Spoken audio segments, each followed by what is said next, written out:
Okay, now I'm live. Sorry I'm late. Excuse me. I wish I could get rid of that background hum. It's really awful. It's really annoying. Does Amber see me? Does Amber see me? Amby Amber. Amby Amber. Oh, there you are. There you are. I got something in my teeth. Oh gosh. Ugh, I hate when that happens. Hello, Faustine. Faustine. I know your skin and bones. I don't even like that band. Coldplay. More like mold play. Sorry. Anyway. I'm here. I love coming to your readings when I can. Hello, Sarah. I'm glad to have you. I just got a new microphone and hopefully I sound better, but I can't get rid of this background hum. Oh my god, I should close all my doors. Oh my gosh, I need to close. Why would I have my bathroom door open? You know, why would I do that in a world? You know?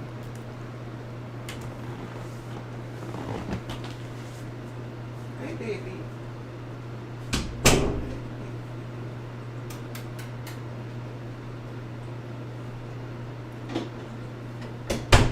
Why would I do that in a world?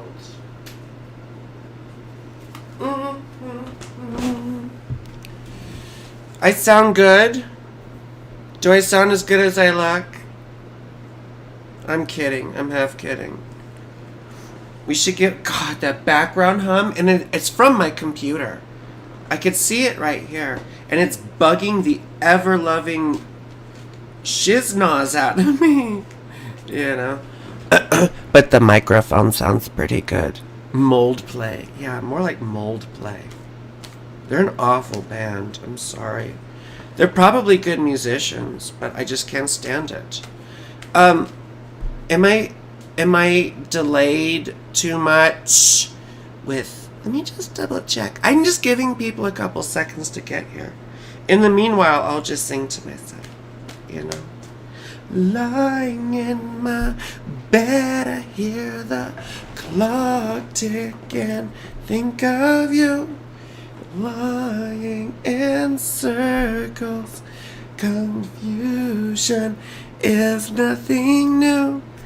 I forgot the lyrics. So, Amber's texting me for some reason. Hi, Tim. Excuse me. Hello, can anyone get a reading? Why are you being so pushy, Francine? Gosh. Or are you just asking a question, can anyone get a reading?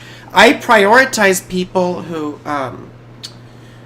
message me ahead of time and also who donate. So, I also accept super chats and super thanks and all that fun stuff below. I very much appreciate it. Oh, and Amber, can you please type my PayPal in the chat, you know, so it's there. What about this moon in Scorpio with Mars? I don't know, what about it? I'm more concerned about the Mars Cazimi about to happen. And I'm working on a whole video about this, actually. I don't want to give it all away. But I recognized, you know, I did a video on the Venus cycle when we had Venus retrograde for so long, and then we had the, you know, the inferior conjunction, the Venus Cazimi. Cazimi, for those of you who don't know, is an exact conjunction within about 17 minutes of the sun. Oh my gosh. Astro Hizos is messaging me. Leave me alone. Leave me alone. I'm a human. Ah. Let me take a sip of water. And then I have regular water and I have salt water. But so Mars Kazemi, remember I did this video, and if you haven't seen my video on the Venus cycle, you need to fucking watch that shit. Sorry, if I cuss on these, I either have to edit it out later or I can't monetize it. But I can't help but cuss. So anyway, watch my fucking video on the Venus cycle, because it's very important, you see. It's about the retrograde cycle, but just the synodic cycle. A synodic cycle is the relationship in motion between a planet and the sun, you see. So when we talk about the retrograde cycles, those are relationships between those planets and the sun as seen from Earth, you understand? So this is all very important stuff. Now, why am I talking about Mars Kazemi? And I'm going to do a wonderful video on this. I'm just lazy and I haven't done the script. So, call me Saturn Girl Antler. Call me Saturn Girl. Yeah, there is no Frankie, only Saturn Girl. Anyway, sorry. But if you remember, Demetra George likened the Venus cycle to the symbolic life of my mama Inanna, the Sumerian goddess, the prototypical Venus before there was a Venus. And relating it to her the myth of her descent into the underworld. And I found another correlation, which is original to me because I thought of it without any other influence, and so I'm very proud of this. But the Mars synodic cycle and the myth of Heracles, right? Everyone knows about Hercules, the Romanized version. But I'm talking about Heracles, right? The original Greek myth, which may even be a derivation of a Sumerian myth, an ancient Mesopotamian one. Thank you, Faustine. Thank you, sweetheart. Oh, and Amber, can you please write down Tim's time? Tim's time. Write down Tim's time. I know I'm going to start. Write down Tim's time too. And Tim's time too.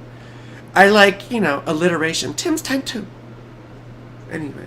So, I'll go ahead and read someone's. First we have Jamie. But, it's amazing how I sort of realized you can relate the whole Mars cycle to the myth of Heracles and his mythical life, whether or not it's actual or based on an actual person. But there was an ancient Mesopotamian god or demigod that was very similar, who carried a club and wore a lion's skin. So anyway, I know Patricia. Patricia says I love these history lessons sprinkled into. I'm a history nerd, right? I'm a history nerd, and I study history for fun. Like when I'm not doing this stuff, I'm listening to politics or history typically, because I'm sort of an activist type, and I'm a history nerd. So there's all that, Kylie, hello. Well, hello. So we have Jamie. Okay, so let's do Jamie. Jamie. Let me hide this. Let me hide this screen capture. Let me hide that. Oh my gosh, you could see my nasty room. It's awful. It's terrible. Let's put down Jamie's stuff. Jamie, please. Has anyone seen the movie Jingle All the Way? It's the best Christmas movie besides Gremlins and Love Actually. But yeah, Jingle All the Way, it's so good. It's got Arnold Schwarzenegger and it's just ridiculous. And Sinbad, it was from the 90s. And he says to his son, Jamie, please. And I know it's just the most random thing to remember, but I do. I remember random things. Wait, hold on. 12, 28, 19, 7. Oh my god, Tim's got the same birthday as my ex-wife. That's wild. That's wild. Okay, do I have the correct? Oh, Jamie, 1978. 1978. I think I've got it. Selena. Thank you so much. Thank you. I just got a very wonderful donation from someone. Thank you so much. So, what city is this? Celine. Okay, there we go. Doodle-doo. Animate the chart just in case I gotta move back or forth in time. So let's change this to properties. I don't want to show people's data too much. Yeah. I show the screen. Stop it. There it is. Sorry. I make strange noises. Okay. Let me see who this was that donated. Who gave the wrong year? Who? You must be specific, Amber. You must be specific. Be specific. Who gave the wrong year? Okay, well, what's the right year? Don't just tell me that. Be like, hey, the right year is. Like, okay, 1979. Thank you. Shakedown 1979. Cool kids never have the time. Better hide that. Oops, no. On a live wire right up off the street. Edit the chart. You and I should meet. And please give us the right information. Like, this just derails everything. I don't want to make anyone feel bad, but, you know, it's just like... I am a bear of very little brain. I am. I have a Taurus Mercury, and I'm very slow. I am very slow. And so, you know, I'm very slow. Properties. Change the window. To the window. To the wall. To the wall. Make all these crawl. Make all these charts crawl. Making my skin crawl. Ooh, a Leo rising. I hope this information is correct. You're on a delay, but you hear me. That's wonderful, Amber. I really appreciate that. That's the soup of the day. That sounds good. I think I'll have that.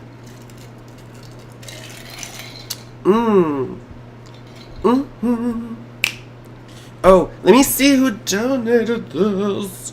Who is this? Because this looks wonderful. I want to thank whoever this is, because I can't see. Nicole Caulfield. Thank you so much. No relation to Holden Caulfield, right? Like from... Oops. Where's... I got unplugged. Holden Caulfield. You remember from A Catcher in the Rye? Catcher in the Rye? One of my favorite books, and I don't know why. I don't even like fiction. But Catcher in the Rye. J.D. Salinger. Very strange man. Very weird guy. You know. But I'm a pretty weird girl, so... Okay, let's look at Jamie. Jamie! Giselle T. Rose. No relation. Okay. You're a Leo rising as well, Mandy. Well, you'll probably get something out of this. I can't remember what we were going to look at tonight, if there was anything specific. Because we were doing, like, a theme. Like Sinistry one week, and then... You know, transits one week, eclipses one week. I guess I could talk a little bit about... I talked about essential dignities last week. So I don't know. I mean, I can mention dignities and stuff again. But why? And I talked about eclipses before. So why don't I talk about retrogrades a little bit? Because Jupiter's going to go direct in December, right? Saturn just went direct. You know, before that, Venus went direct. So, anyway. Ooh, look at your Venus in Aquarius. I'm seeing someone who's got Venus in Aquarius. And it's a wonderful thing when someone's Venus is... Okay, wait, now, Amber, start the timer. Okay, I'm sorry. I just started this thing right here. Anyway, now, I'm not going to be mean, Jamie. But there's something I noticed right off the bat that you have in common with two not very nice people. My mother and Marilyn Manson. And I think there's a bunch more that I found too, but I have to go reel it. So what I'm talking about is the first house ruler, the ascendant ruler, which for you is the sun because you're Leo rising. And he's placed in the 6th house, you know.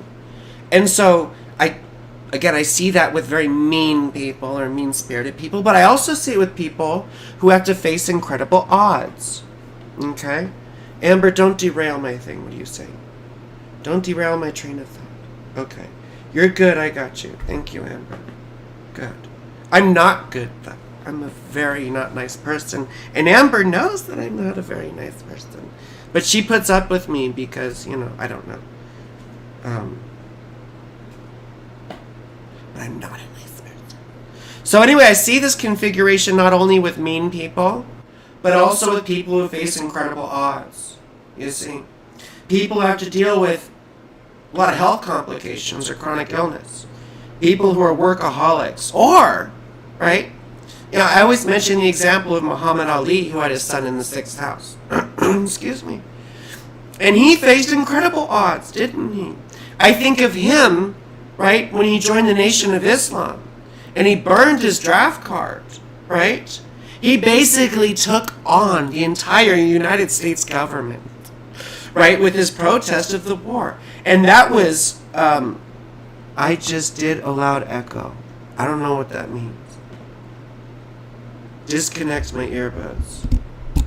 Amber, you're derailing my train of thought. Whatever. Anyway, Amber, you derailed me. I prefer to be railed, not derailed. Anyway.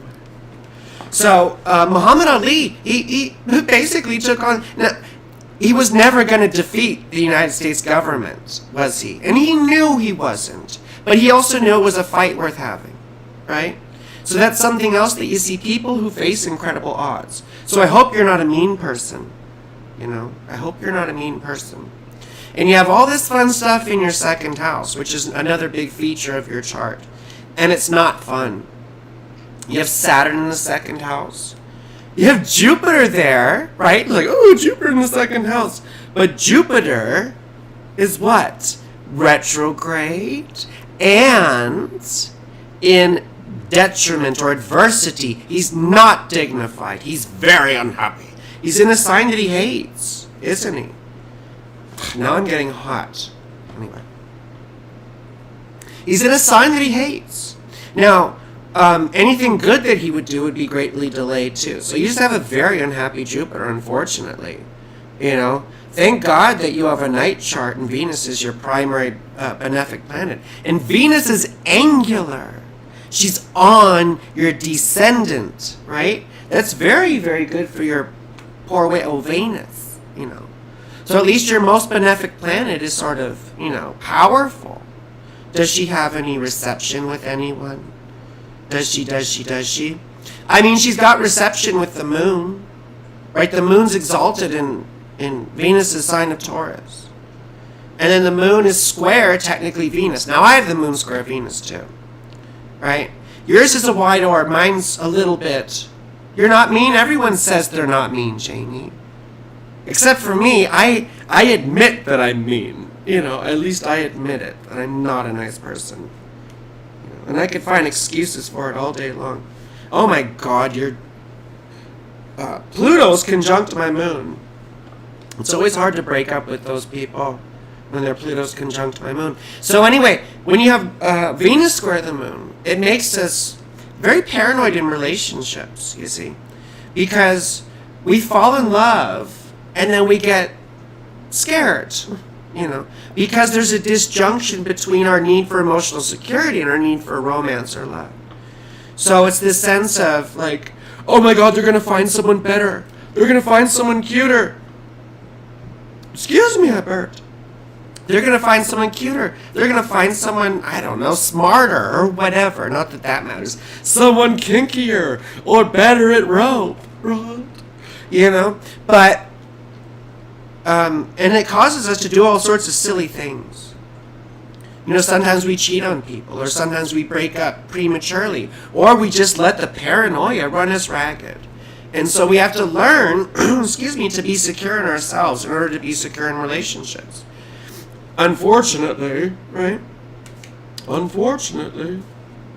So, night chart. So, but the thing about all these guys in your second house is money is not easy, typically. We grow up poor oftentimes with Saturn in the second house, or feeling like we have a lack of resources. You see, and then Mars in the second house typically means you remember when Tupac used to be like, with $100 bills?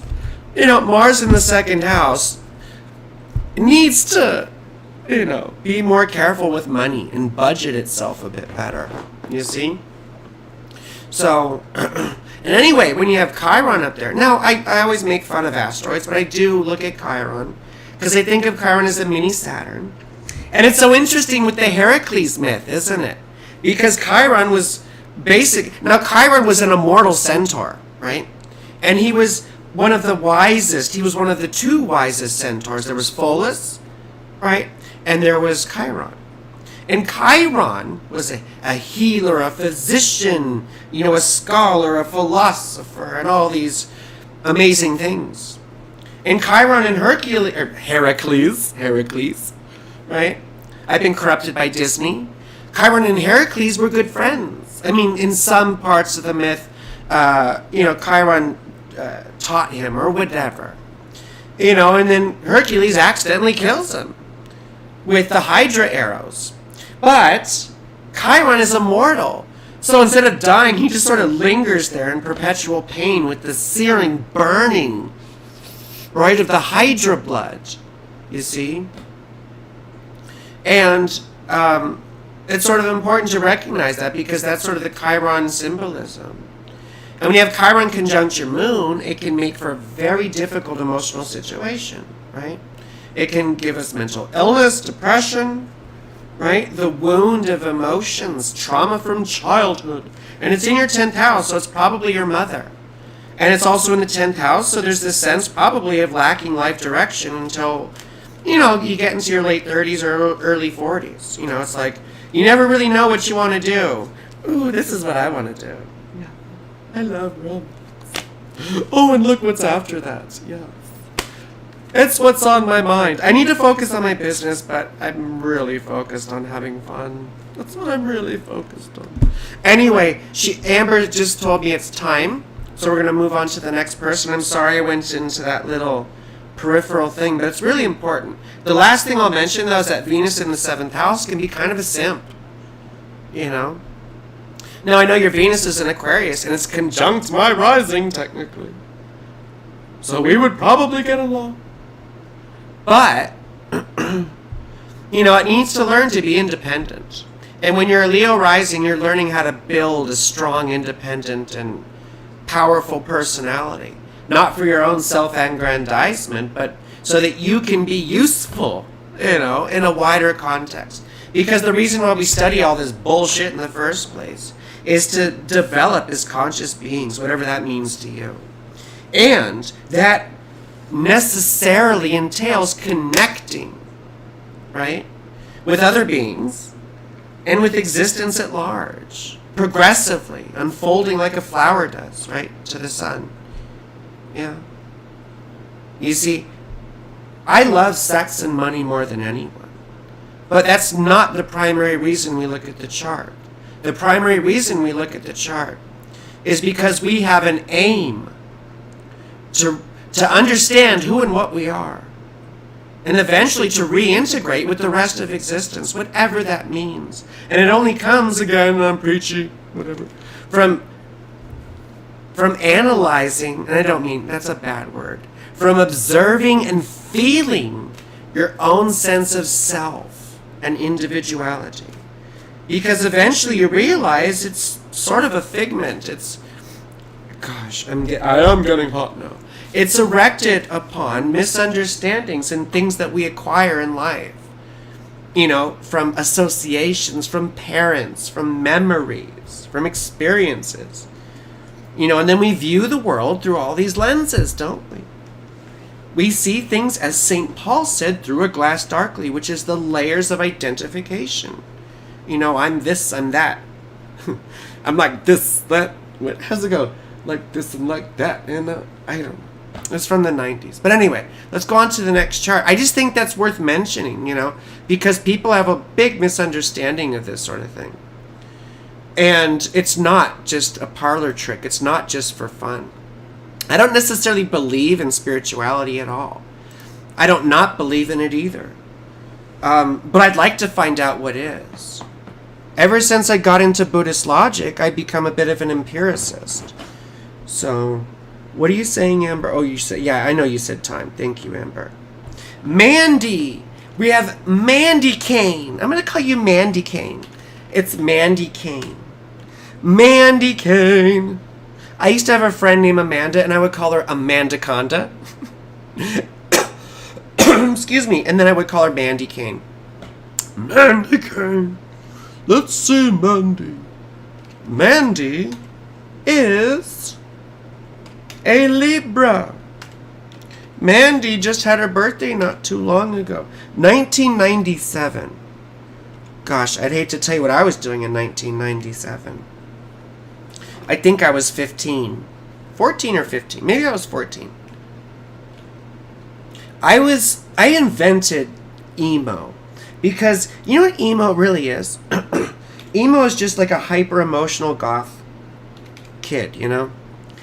And I was like the most, like, I mean, hyper-emotional, but like for attention too. Like I was always seeking attention. I've always loved attention. Even negative attention. You know? Mandy Kane. So anyway, I don't remember. The point of that was something. Something. I don't remember the point. Oh wait, I've got to open Mandy Kane's chart. There we go. It's from Mandy Kane. From Mandy Kane. Oh my gosh, please. Why does everything have to be so difficult? Why does it have to be so difficult? Yes. Bring up the chart. There we go. There you go. There you go. There you go. There you go. Sorry, I just need to, you know, whatever that is. You see? Yes. Okay. Don't tell me it's the wrong year again. Sorry, we're going again. This is Mandy Kane. She is a Libra. Let me see what's going on here. Oh, you have Jupiter retrograde also. You see, I have Jupiter retrograde also. Oh. I have Jupiter retrograde also. I think I turned the heater up too much. Because, you know, it's Denver. It's been cold. It's been cold. You know, it snowed here on Halloween. I don't want to include that in the time. I don't want to talk about the snow I want to talk about the snow. But in the snow, ooh, oh. Anyway. So speaking of essential dignities, well, first of all, you've got several important retrogrades. Jupiter and Saturn. Oh, look, you're a Leo rising too. I hope all of your information is correct. You are what, Mandy? You are what? Oh yeah, please like the stream and subscribe. Please like the stream and subscribe. Oh, you're a Libra new moon baby, like my bestie. I don't know if I should say her name. But my bestie. It's a really tough thing to have. I mean, you're probably wishy-washy as fuck. I hate to say. I mean, you're probably... Now, I mean, the great thing is that you have Mars conjunct Pluto, so you're also probably a bit aggressive and a pain in the ass. I have Mars in the 5th house, too. And we tend to be extremely sexual. I've been hiding that I'm sexual. Right? We have stamina. We typically can go for a while. Now, you're still rather young, but if you have children, I wonder if you've had a C-section. You see? But Mars in the 5th house is fun. Ooh, you've got several angry planets. Several angry planets. Look at that. Several angry planets. Well, you have Saturn in the 9th house like I do. And typically we grow up having a bad experience of religion. Usually one of our parents or both of our parents are very religious. Mine were very, very Catholic, you know. You just spit out your water. Why? You're gross. It's disgusting, Amber. You're spreading germs. 2 natural births. Congratulations. That's wonderful. You're probably a tyrant around the home with your children. You probably have high expectations. I know I do. You know, it's like, well, nice B, but it sure ain't no A. Right? We have high expectations of our children oftentimes. We want them to be the best. We want them to achieve. We're competitive about our kids, right? I know I am. Maybe you are too. I don't know. So yeah, we typically grow up with a bad experience of religion, either one or both parents or something, or we go to a religious school. And then it oftentimes makes us very incredulous, right? It makes us into skeptics and show me the money. You see? And we spend the rest of our lives seeking meaning, oftentimes. We feel like we don't have a sense of meaning anymore. You want them to succeed. I mean, who doesn't want their kids to succeed? But oftentimes, we excessively want them to succeed. I know I do. I want my daughter to be the best. I want her to be the best. I mean, my dad told me the same thing. He's like, I don't care if you clean toilets. He said, if you're going to scrub toilets, you're going to be the best fucking toilet scrubber there ever was. You hear me? And that was great advice, because it doesn't matter how smart you are, and, you know, I'm pretty smart. It doesn't matter, though. It's useless. Like, memorizing facts and things is absolutely useless if you don't work hard. Hard work is the most important thing. And that's what Saturn teaches us. And with Saturn retrograde, oftentimes we don't have a sense of boundaries, you know?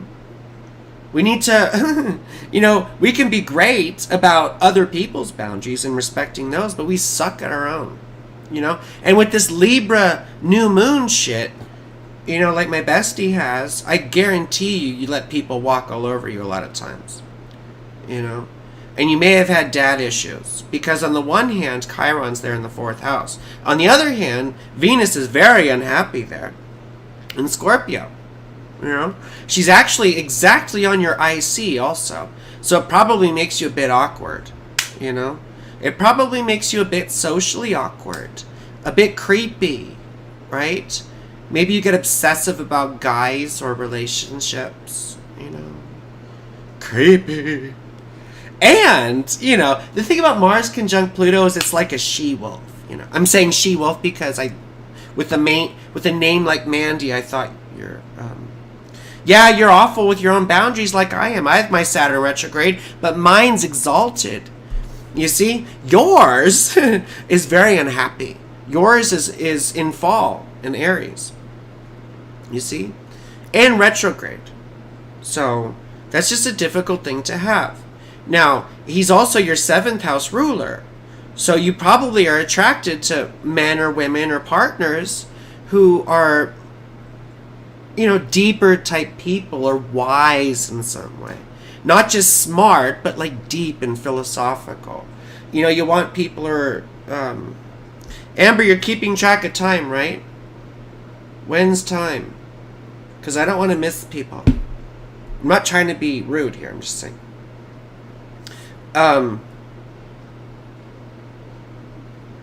Oh, yeah. Okay. Let's do that. Let's do that. Let's do that. Wait, hold on. Also, I have to share this with Amber.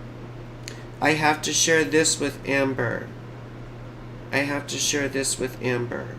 I have to share this with Amber. I have to share this with Amber. I have to share this with Amber. I have to share this with Amber. Nicole Caulfield. Nicole Caulfield.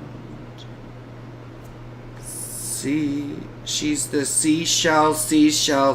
She sells seashells down by the seashore.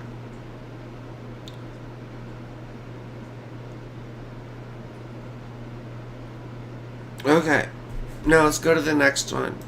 We're doing a donation reading here for Faustine. Don't I already have Faustine somewhere? What's Faustine? Oh yeah, Marseille. Did you spell Marseille correctly? Yes, you did. Yes, you did. Thank you, Ember. Wait. Who do I start with? Who do I do next? Who am I doing right now? See, I can't keep track of my stuff. I can't keep track of it. I'm doing Sarah. Okay, I'm supposed to be doing Sarah. Sarah. Oh, wait, no, Tim. Wait, wasn't Tim on the list? I'll do Sarah and then Tim. Sarah and then Tim. Turn back, Sarah. Bow down and worship me, Sarah, and I will be your slave. Right? I will. That's from the Labyrinth, you know. So, Sarah.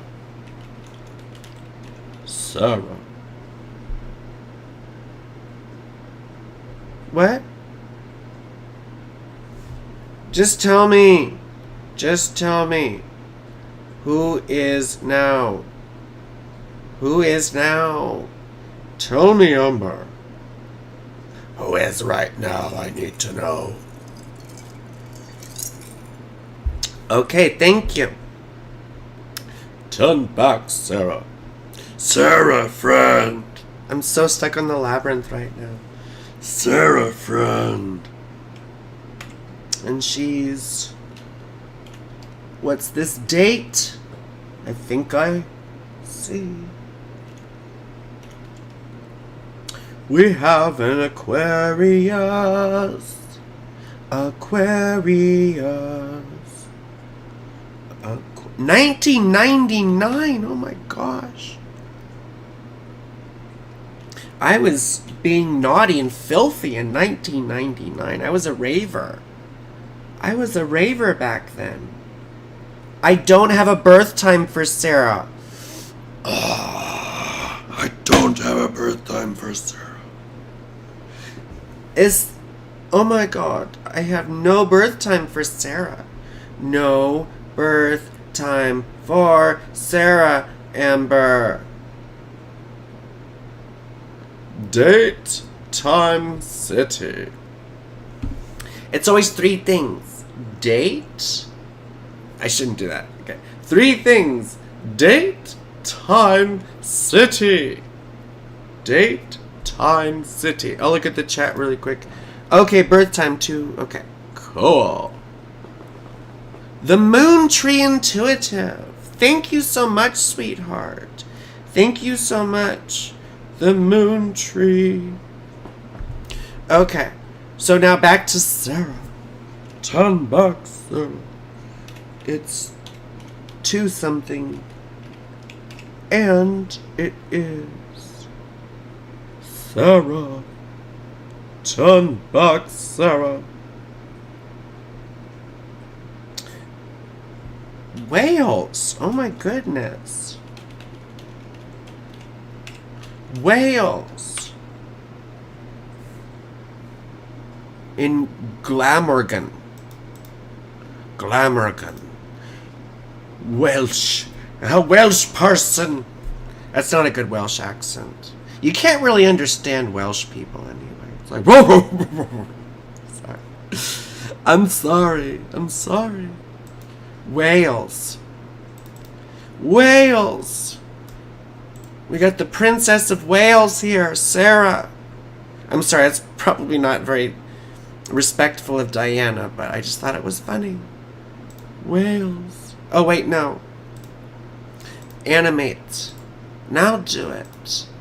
Properties. There we go. We got a Cancer rising. I love Cancer rising. I think technically my Venus is with an orb to your rising. So, look at this you're having. Oh, thank you, sweetheart. Thank you, Ariel. Ariel. Makes me want to kiss the girl. Oh, another new moon baby. Look at this. We have another new moon baby. And another unhappy Saturn. Isn't that lovely? But a very happy Venus. But a very unhappy Mars. And you know the thing that sucks about being an Aquarius sun is you always have your sun in what? Detriment. Don't you? Just like if you're a Libra, your sun is in fall. That's why Libras are so weak. You know? I'm kidding. Half kidding. Half kidding. No disrespect to the last person, you know. But, so you feel me. All this stuff in the 8th house, a new moon in the 8th house in Aquarius. You know, the 8th house was originally other people's stuff. And it was the place of inactivity, you see? And then it became associated with death because it was that spot in the sky right before the sun set. You see? So, but there's this whole other side to it that I find practically too. You see, it's other people's stuff, yes, but it's the stuff, right? The emotional stuff too that we trade with other people. You see? Like hurts and traumas and, what's the word? Transgressions, grudges, holding things against each other, right? Remember the Lord's Prayer? May I forgive those who trespass against me, right? Or, forgive me my trespasses, as I forgive those who trespass against me, right? And so the thing about 8th house stuff like this, especially with the moon and the sun, there were probably issues with the parents, I imagine. You know? But there's something in the youth, trauma-wise, that we carry around with us like luggage. And the 8th house is also about forgiveness, you see. The 8th house is also about fear. These people can be quite full of fear and have to overcome a lot of it in order to be successful, effective people. You know, it's quite difficult. It's not an easy placement. And new moon babies are very naive. They're very naive. They let themselves get taken advantage of and all this sort of thing. Hi, baby. Where are you? Come here. Castor. Come here, baby. It's my cat, Castor. Come here, baby.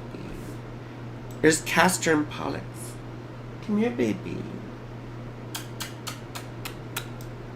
Here, I'll show him. There's Castor.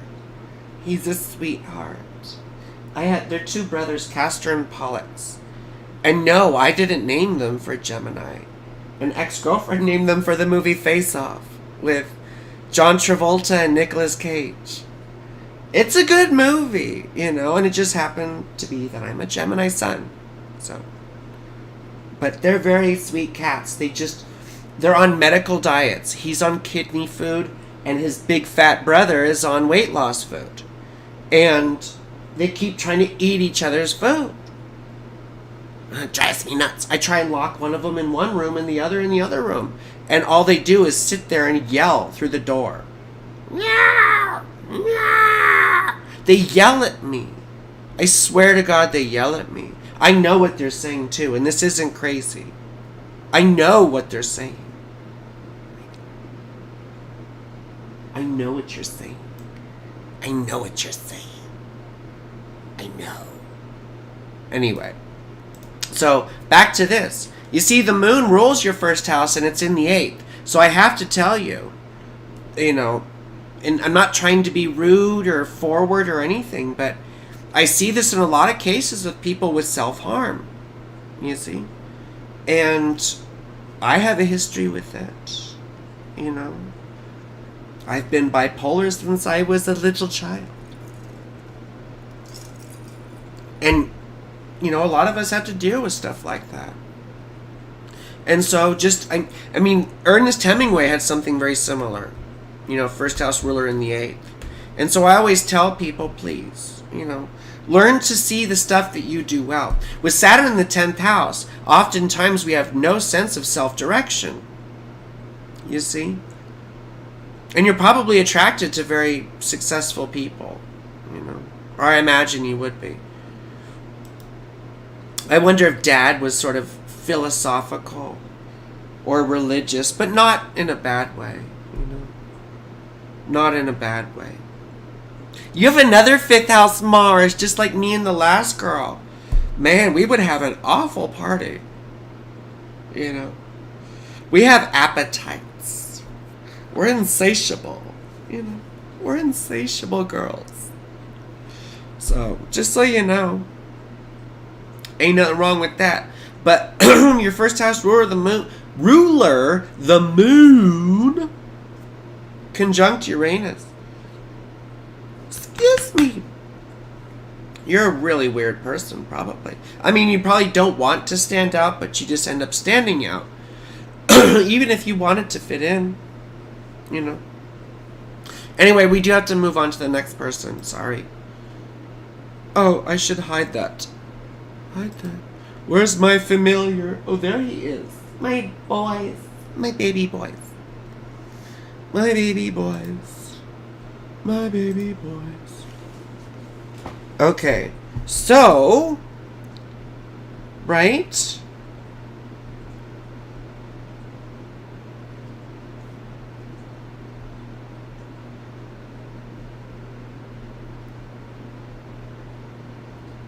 Sorry, I'm just communicating with Amber because I don't stay organized because I'm a chaotic Gemini Sun and Mars opposite Uranus and Jupiter. I'm good at talking. I'm not good at organizing. I'm not good at life. I'm not good at stuff or things except for talking. That's all I'm good at is talking. Talking and romance. I would almost use the F word, but you know what I'm saying. Those are the two things I'm good at. Talking and something elsing. Romance, you know. Those are the two things I'm most interested in doing. I guess I'm okay at astrology, but, you know. But, you know. Scruff McGruff, Chicago, Illinois. 60652. That's probably too. You're probably too young for that. Scruff McGruff. The crime dog. The crime dog. So here's Timothy's chart. Timothy. Is Timothy still here? Sign into chat. I should probably show the chat. Open in browser. Is Timothy still here? Timothy. I should probably put the chat in the screen so y'all can see what people are saying. I should probably put the chat in the screen. In the screen. Oh, I don't want to hide my face. I like seeing myself too much. Where is the chart? Here it is. Okay, there we go. We have a Scorpio rising. So you've just been going through a hard year last year in 2022 with those wild eclipses. I bet you had a big breakup or a new relationship last year. Right? Ooh, look. I love romance. I just love love. I don't want to be in love anymore. I don't want to, like, you know, I don't want, like, a whole thing. Because my daughter is the most important person to me. And I love having friends and play partners who I just, you know, am with like that, sort of. You know what I'm saying? Anyway, it's just life makes so much more sense now. So anyway, you've been going through this whole terrible thing, haven't you? Right? Existential crisis. You know? And now you're in the midst of this whole little cocoon phase where you're sort of adjusting to all these things you had to deal with. So there was some relationship crisis that precipitated, you know, an existential crisis that sort of thing where you question, what does it all mean and what am I doing here? You know? And now, unfortunately, or fortunately rather, Jupiter's going through your 7th house. You know, and hopefully you're getting some healing around that sort of stuff. I keep saying sorta. Sorta. Bobby the sorta. Sorry. But hopefully now you may get some luck with all that. You see? And you have Jupiter in domicile in the 2nd house. So I don't think you suffer too much as far as funds and money and stuff. I don't think you suffer too much. But I don't know. I don't think so. You also have Venus conjunct my ascendant. No wonder we get along, Mr. Timothy. You know, no wonder we get along. Because when you have Venus conjunct someone's ascendant, either there's a romantic bond like that, or at least it's very fast friends. You know, and this mutual understanding. Right? Now, you were made fun of a lot as a kid. Unfortunately. Right? I always say it's like being the last kid picked for dodgeball. And that's how I read Chiron in the 11th house. Right? And I pulled up this card, Disappointment. Right? But look what's right behind it. The 2 of Cups, my favorite card. That and the Lovers. You know, you could tell what's on my mind. Anyway, you don't like authority, do you? You don't. But you like having it. You like having authority, probably. Now, you have Mars opposite Mercury. You see, Mercury in Aquarius is so good at recognizing patterns.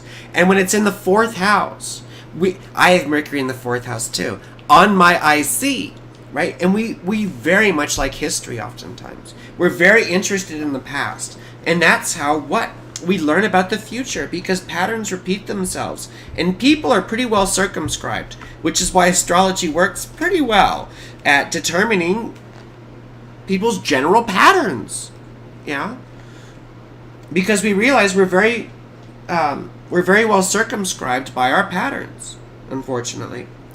And your moon in the 7th house, it's exalted in Taurus, which is wonderful, and rules your 9th house, right? So you like smart people, smart partners.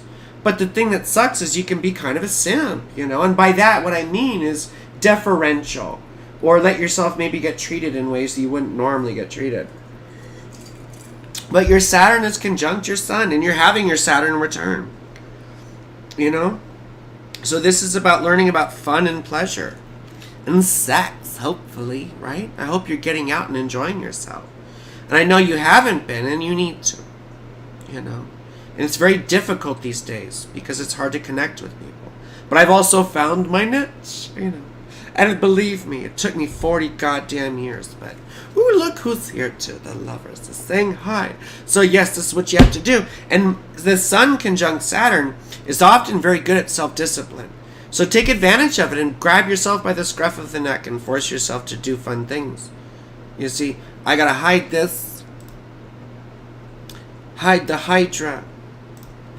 Okay. Now, weren't we supposed to do Faustine? Who's next? Faustine. In Marseille. Marseille. The Marseillaise, right? I forget them. I used to know the lyrics to the Marseillaise, but I don't remember. The Marseillaise is like a whole thing. It's a thing. It's a whole thing. A lot of us sing it for various reasons, and it's a whole thing. You know, the Marseillaise, right?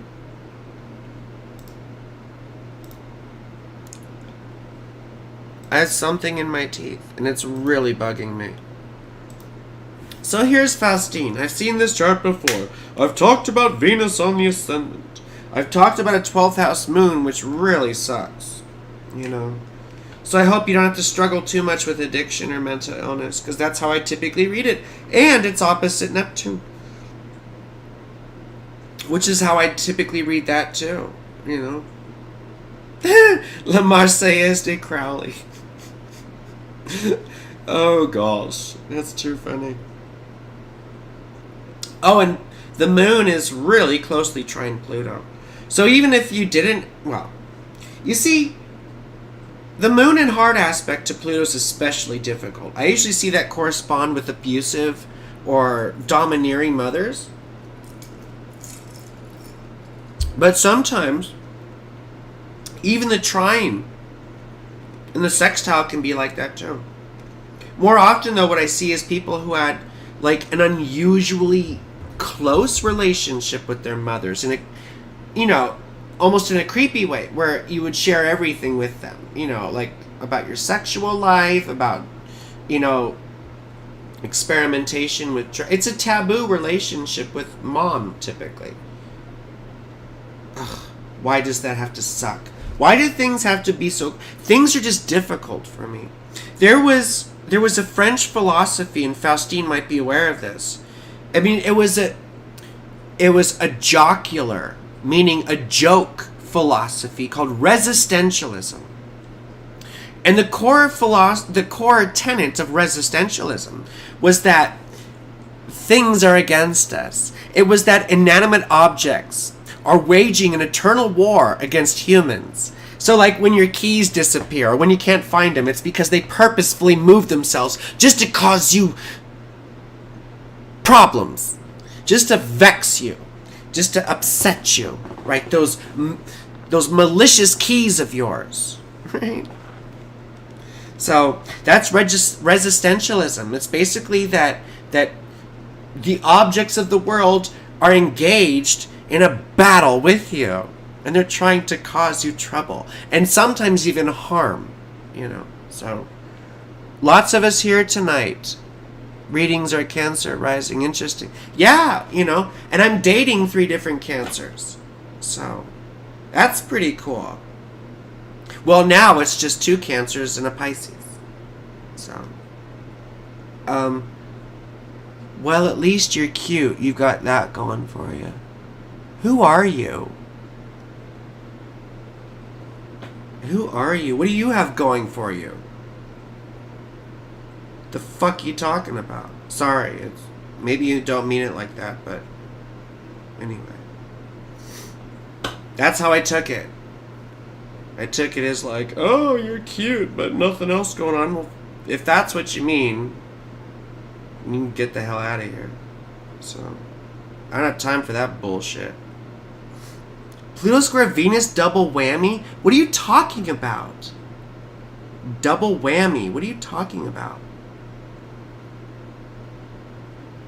You're Chaley, you're being genuine. Pluto square Venus. Pluto's not square Venus. They're square by sign. Pluto square Venus double whammy. What does that even mean? Anyway, you're being annoying, not genuine. I don't know what that is. Go away! You have to explain yourself to me. I don't want to hear it. Anyway, so all this stuff at the 11th house, And it's interesting. I'm a Taurus Mercury too. Like I said, it's a curse in a way. But still, we memorize things very well typically. And that's what makes us great teachers, oftentimes, it's very hard for us to learn things. I think of Pooh Bear, right? Like, think. Because we're slow. We're the last people in groups to get jokes. Someone tells a joke and everyone's laughing. Ho, ho, ho, ho. And then we're all like, oh, I get jokes. Yes, I get jokes. But when we learn something, because we have to learn things in steps. We're typically very good at keeping lists, or that's what we need to do, is keep a list, right? And so the slowness can be an asset too, because we'll learn things very thoroughly, right? And then it makes us good teachers because we've gone through all the little steps ourselves, and we learn very tactily, you see? So anyway, you have that whole... See, I had Mars opposite Jupiter, and you have them conjunct. Your Jupiter's very unhappy, right? And ruling your 9th house and your 6th house. I wonder if you have siblings. I wonder if you got... Ooh, Amber's keeping track of stuff. Sorry. Okay, it's time. Sorry, Amber, I didn't see that. I didn't see that. I didn't see that.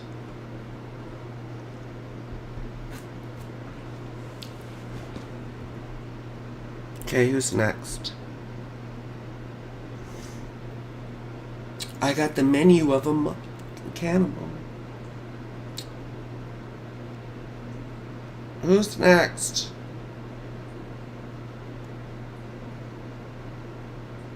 I know. Thank you, Amber. I just saw it. I appreciate it.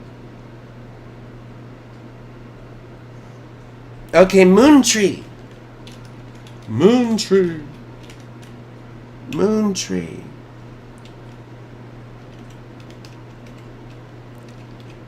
$19.78. Wow. Now, I hope we have all the information correct here. River. Oh my God, please. Okay. Okay. Okay. Date, time, city, please. Date, time, city, please. Please. Please. Date, time, city.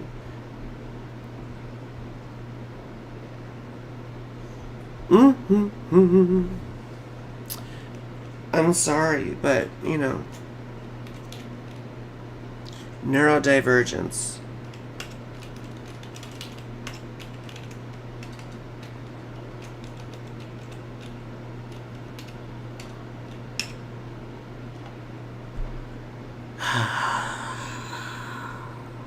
Oops. Oh, wait, hold on. Here we go. Where's Alberta? Where's Alberta? Are you sure it's river? Because I don't see it coming up. I don't see any river, Alberta. River. River. And it's in Canada, in Alberta. But you see, the only thing that comes up is River Bourgeois in Nova Scotia, River Denis, Nova Scotia, River Drive Park, Ontario, River Glade, New Brunswick. There's no just river. What river? River? Alberta? I don't see it. I see Rivière au Clos, Quebec. I don't see river. Where's river? Where's river? Oh, that's what she sent? Who is this person again? Moontree, please tell us. Can you remind me? Because there's no river that comes up here. There's no river. River, like a river, like a river. River in Alberta. But it's not coming up. River. River. Peace. Peace what? River. Oh, Peace River. You just put river. Oh my God. It's Peace River. Oh my God.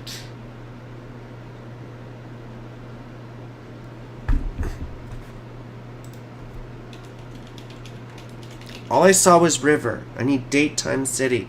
Date, time, city. Date, time, city. Date, time, city. Date, time, city. Date, time, city. Date, time, city. No, it's okay, Moontree. It's okay. 1:22:78. 4:05 p.m. No. It's working now. It's working now, Amber. Please, please, please. Okay. Moontree River. Wait, Moontree. Peace River. So we got it now. We got it now. Like a river, like a river. I know you put, yeah, okay. I know, it was two, I know. It was 2 lines. And I couldn't tell. Please do date, time, city, that order. Then I will be less likely. Then I will be less likely to misread that. Date, time, city. Okay. Okay. So moon tree's a Cancer rising too, with the moon conjunct the ascendant. That's very auspicious. So now we can start the time. That's very auspicious. It can also have an inflated sense of self-importance. That's what a first house moon often does. But it also delivers the promises of the moon too. The thing about Cancer moons, everyone wants to make fun of it all, but it's the best place for the moon, you know. Cancer moons are able to feel things, whereas the opposite side, Capricorn, continuously shoves things down. Because facing emotions and dealing with stuff like this is not comfortable.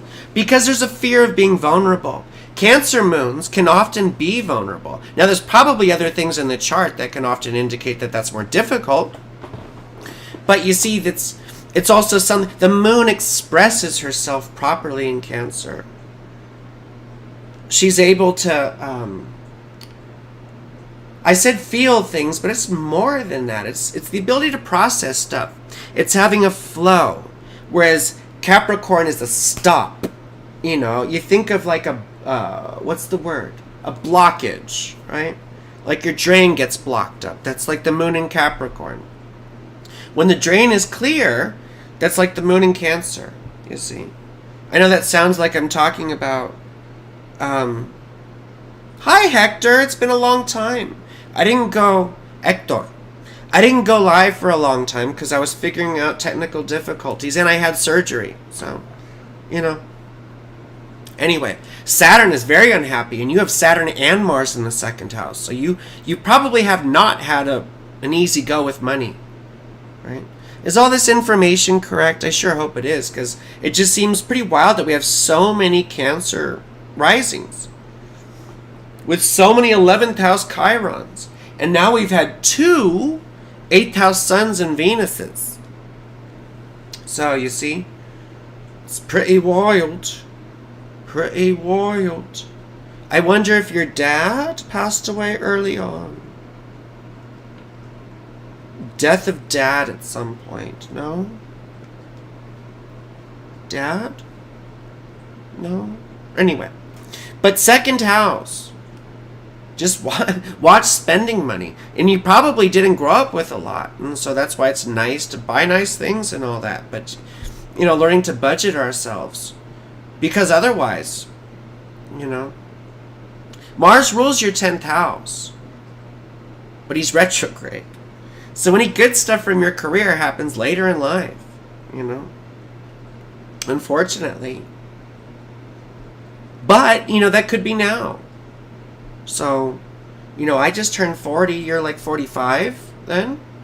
So, you know, it's that time in your life when things hopefully start turning around. You have to look at your progressions too and see if your progressed Jupiter's gone direct. You know, or sorry, not Jupiter, Saturn. Why do I keep saying that? If your progressed Saturn has gone direct by progression. So, now Jupiter's really not happy, you know. Jupiter's really not happy. Your 6th house and your 9th house. You see. So maybe you've kept the whole spiritual side of your life hidden for a long time. Or maybe it was long time coming. And you're probably a pretty mystical person. You know. But it's been a struggle for you, I bet. You know, it's been a big struggle somehow. You know, maybe you've grappled with a religious past. Maybe you've grappled with your own idea of spirituality. Maybe you've grappled with quite a bit of isolation, you know, or trying to force yourself into submission or something like that. You know, but what's most important is, you know, the experience of the here and now. And oftentimes with Jupiter, very unhappy and retrograde in the 12th house, it's like we want to escape everywhere into some fantastic possibility that isn't necessarily real, you know. What's really important is the sensation of being you. That's what's really important, you see. And that's what requires our attention. Ooh, I just got a text from a girl. That's fun. Not Amber. Not you, Amber. Okay, this is next. Thank you, Amber. Thank you. Thank you. Is it date time city? Is it date? I don't see a time. I don't see times on that, Amber. I don't see times. I don't see times. Please, if you're going to ask for a chart reading, it's date, it's time, and then city. It's 3 things. Date, time, city. Date, time, city. 3 things. 3 things. 3, 3, 3, 3, 3, 3, 3, 3, 3. So watch spending money, my darling. Oh, and life always feels like it's just an endless process of forgiving, you know. You gotta forgive yourself and forgive other people. You could probably hold a grudge, you know. That 8th house stuff, it really holds on to things, you see. Sweet. Ariel. So we're going to put this stuff in. Oops, no, hide that. My cat's asleep. He's so cute. He's such a darling boy. He's such a darling boy. What a darling. Ariel. Ariel.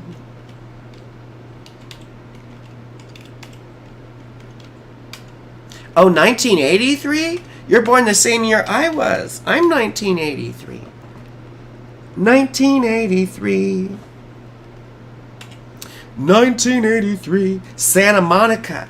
In the city of Santa Monica. Keep me rockin'. Keep me rockin'. Doodaloo doo doo doo doodaloo doo doo doo. Santa Monica, California. Santa Monica, California. In the city of Ariel and her partner.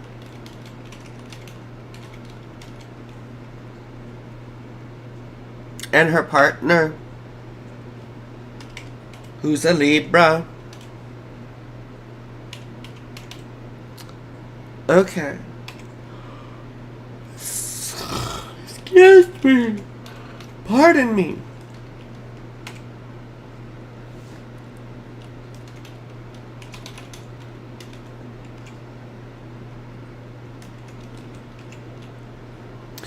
In the city of Compton. And Serenade. That was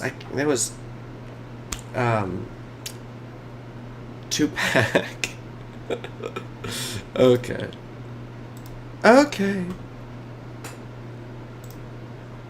I'm a Brother Lynch fan. That's my favorite rapper. My favorite rapper is Brother Lynch. Brother Lynch hung. Wait, quit. So I'm just gonna look really quickly at Ariel's and then at partners and then really quick at their both. Okay. There we go. Okay. Another Cancer rising. Y'all jinxing me. Y'all hurting me. So 7th house ruler is Saturn in the 4th house, right? So there's dad issues here. Probably not a very easy childhood or home life growing up, right? So either dad was not around or not very nice.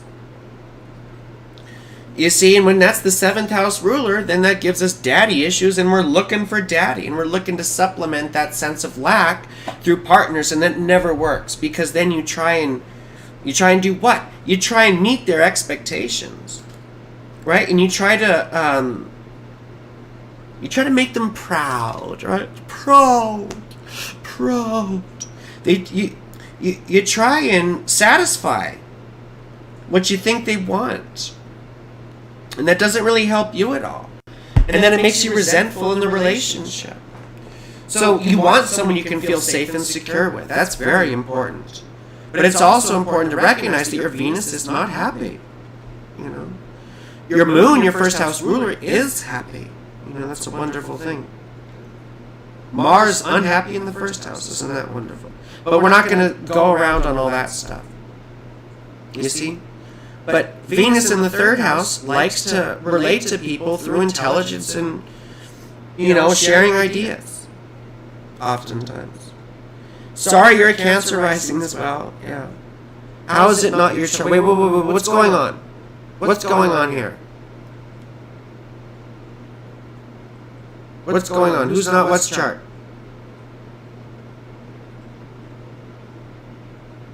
Where's Ariel? Is this not your right stuff? Because for Ariel,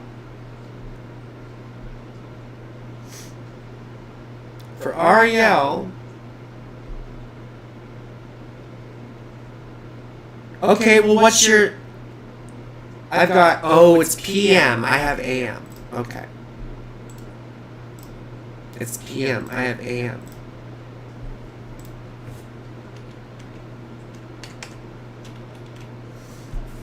Mm-hmm.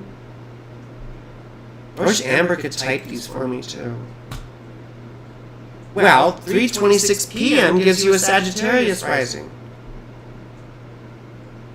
Can you just put your information down there? Amber, you gave me 3:26 p.m. You gave me 3:26 p.m. You gave me 3:26 p.m. 8383 9:26 p.m. Not 3. I don't know where that came from. Where 3 came from. I don't know where 3 came from. And I have the partner, October the 14th, 1977, Telford, and see, that's not date, time, city either. It's always date, time, city. Date, time, city also. That order. Date, time, city. Yeah, 3 and 9 are way different numbers, aren't they?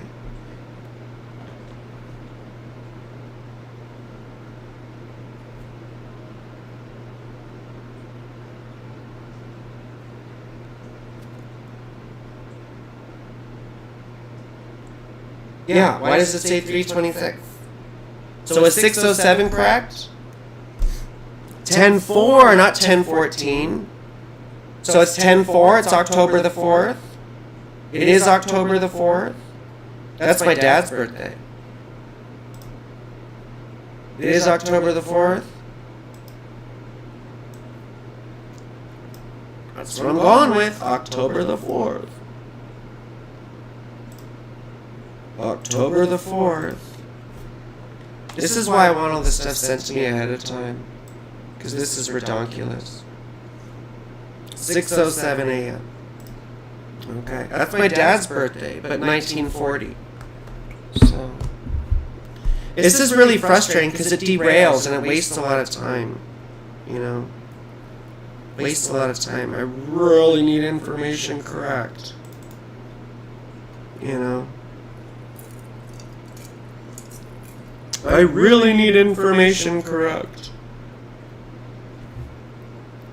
Otherwise, it just derails everything, and then we miss out on other people. So yeah, Pisces rising 14 degrees. The 7th house ruler is what? Oh, and Venus is very unhappy in the 7th house, isn't she? So that's not fun. Now, Mercury rules the 7th house as they're exalted. And, he rules and is exalted there. So I don't know what that necessarily... When you rule and are exalted there, what? It's like, double pudding or double cream there? Double stuffed Oreos? Right?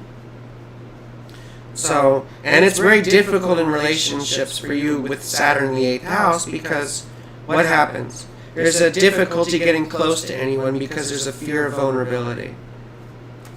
There's a fear of vulnerability. Now, Mercury rules the 4th house too. So, I'd like to think there was probably a good or close relationship with Dad. Chiron's in the 4th house, which often indicates not, but, it can always be it can always be a complicated situation, where we often, love our parents very much, and, they can be a pain in the ass, and have high expectations, or just be very sort of strict, or whatever. You also have that Sun in the 6th house thing, which can be quite difficult, Just everything seems like it fights you, oftentimes. Saturn's going through your 1st house, and that's probably the most important thing that you're going through right now. Oh, I forgot, we're looking at synastry. But Dad was absent? Okay, well that's Chiron then. Isn't it? So, you might look for the same thing in partners, though. You might look for that validation that you'd expect to get from a father. Now, Saturn's going through your 1st house, so this is a big momentous time for you because it completely shapes or reshapes and destroys our sense of identity. If we have chronic illness issues, they get worse. We get faced with our own health situation. We get faced with our sense of mortality. We start contemplating death. Oftentimes our appearance changes. Sometimes we lose weight. I always talk about this because it was important to me, but I came out as transgender while Saturn was touring my 1st house. So that's all very important shit. Let's look at your partner really quick. What's his 7th house ruler? Now, I'm assuming all of his fucking information's correct, so I'm not going back now. He's got Pluto conjunct the Sun, which is wild. It's a difficult thing to have. Oh, wait, hold on. I wish this were just more... I'm going to have to figure out how this goes more smoothly with the software shit, where you cycle back and forth between all these goddamn windows. You see? Right? Do do do do do do do do do do do do la la la la la la la la la la. No, don't do that.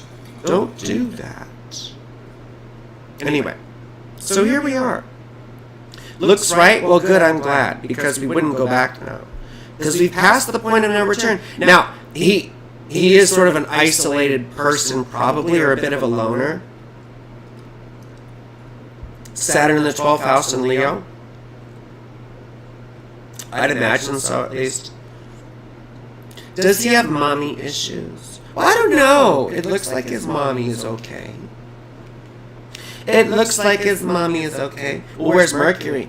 Because Mercury has something to do with his mom, too, going the 10th house. I guess that's not bad. Doesn't look like too many mommy issues. He's got Venus in his 1st house, though, which can make him very charming, maybe a bit attractive, but it's an unhappy Venus. Gavin Newsom, the governor of California, has the same thing. I pay attention to everyone in politics who might be running for president at some point. So, and he's got the same sort of thing. And he's sort of an attractive man, but also he gets known for being sort of a little slick, like a salesman type. So there's that too. You see? Anyway, Saturn conjunct Pluto is rough. These can be sort of creepy, intense people. People want to be in control all the time. It can also be people who've gone through a lot of trauma and stuff. So now let's look at the synastry and let's move on to the next person. Synastry grid. Who are these? Ariel Partner. And wait. Go back. Go back. View. Synastry grid. View. Okay, let's do this. I don't know if it'll come out in the right dimensions. I don't know. Yeah. I hate this kind of stuff when it's like you have to transform. Let's see. No! There's that. What?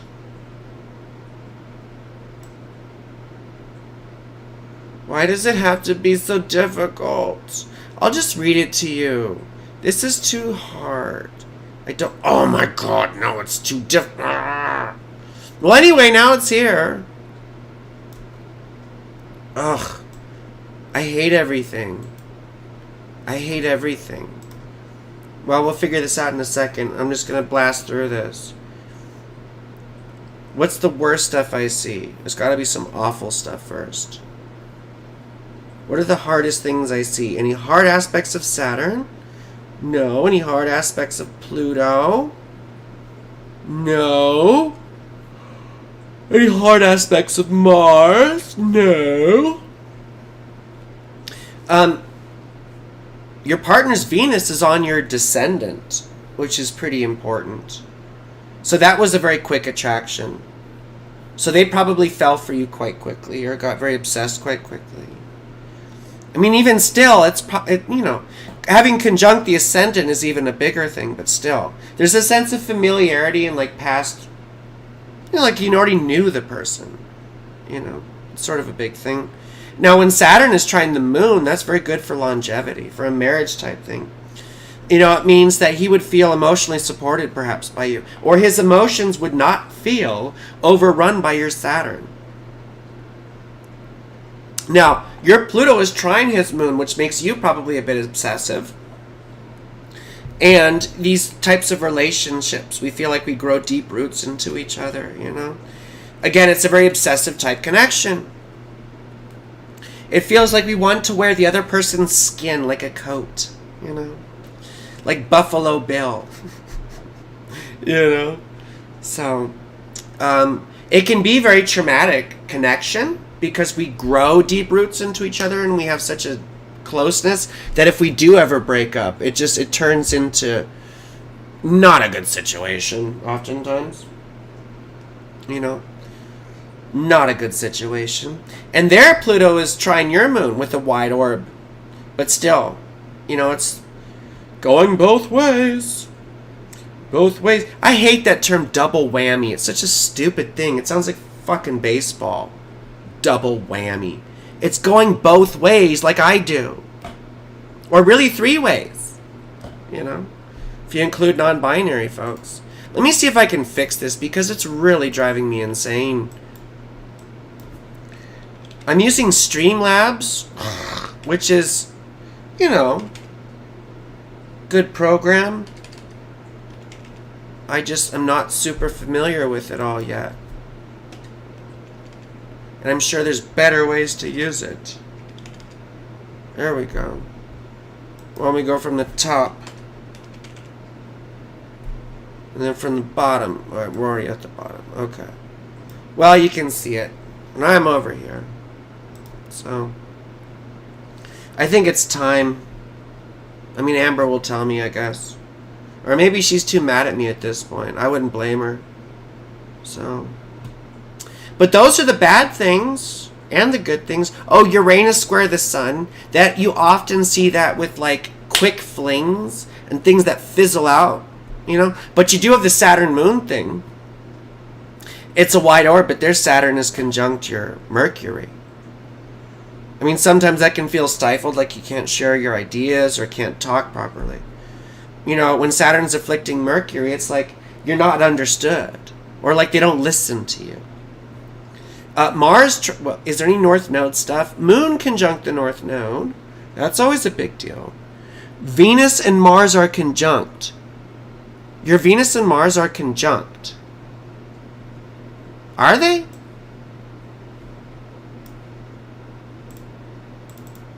It didn't show up on the grid. Your Venus is in Virgo. Their Mars is in Cancer. Your Mars is in Cancer. And their Venus is in Virgo. So they're not conjunct unless the information is wrong. What?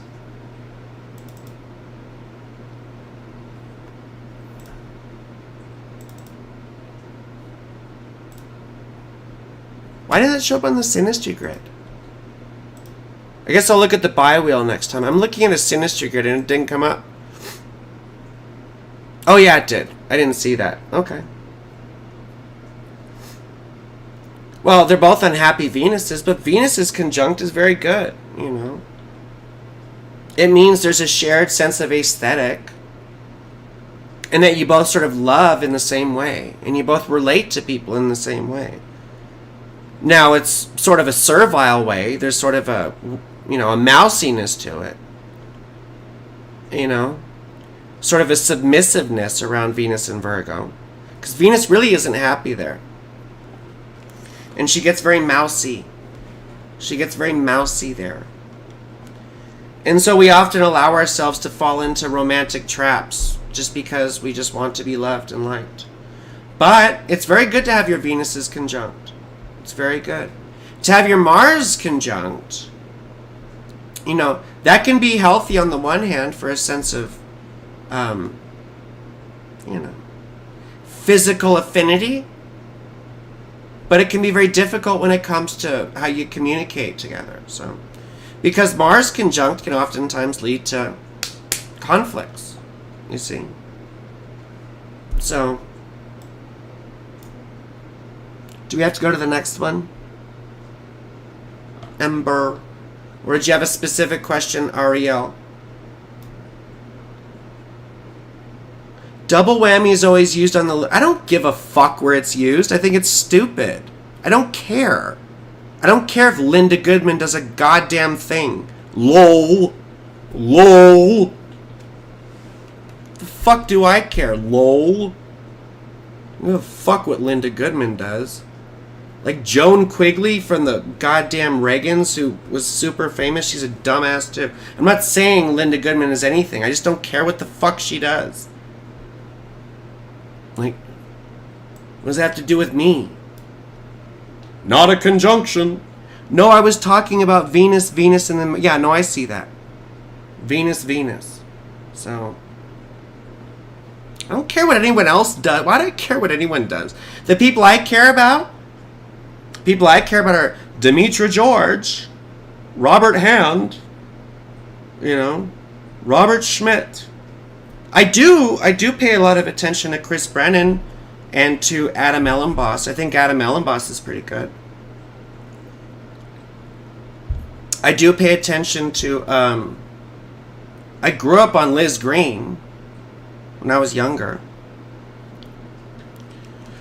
I grew up on, what's his name? Who passed away last year? Alan Oken. So... I just hate fucking terms like that. Like, am I not allowed to hate shit? So, anyway, I just don't care. I don't care. Tell me who's next, Ambi. Tell me who's next. I just don't care.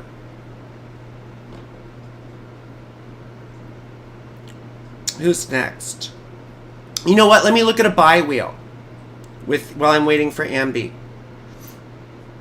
While I'm waiting for Ambi. Ambidextrous. So, see, this is the way I should look at Synastry. I was trying to get a quick look at the grid. That's really cool, though. A lot of his stuff, I assume it's a him, falls into your 5th house, which is great for romance. When you see your Venus in someone's 7th house, or their Venus in your 7th house, oftentimes you feel like they're an ideal type partner. It's very attractive. I've had that with several people, where my Venus was in their 7th house, right? Capricorn risings, yeah, who I've been with several of them. And oftentimes they get very attracted. Or they feel very possessive. There's that too. So, you know. Wait, what am I not seeing, Amber? Am I not seeing your texts?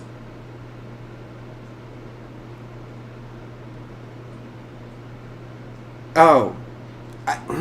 My texts were stuck on a thing.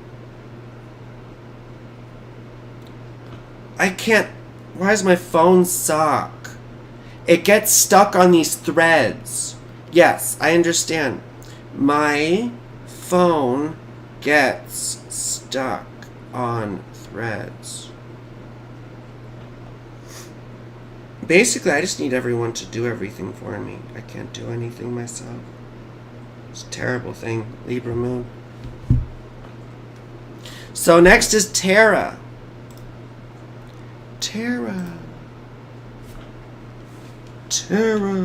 A Sagittarius. Lovely.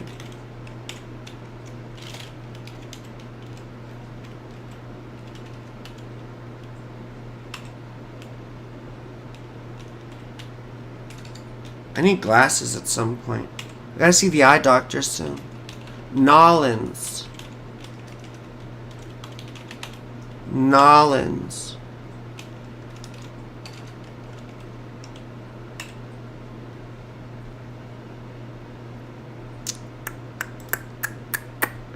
Okay, and then animates.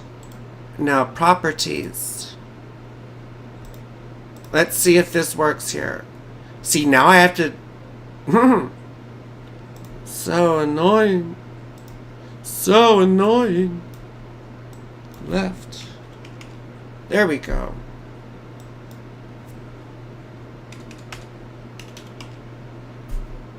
$5.50. Who's calling me? No. No.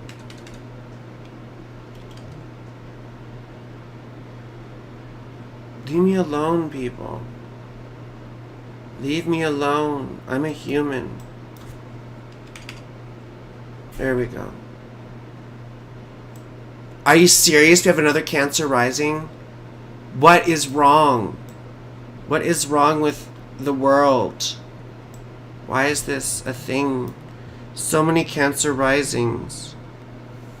So many Cancer risings. Oh my gosh. So anyway, and a moon in the 1st house again. Is this information correct? December the 9th?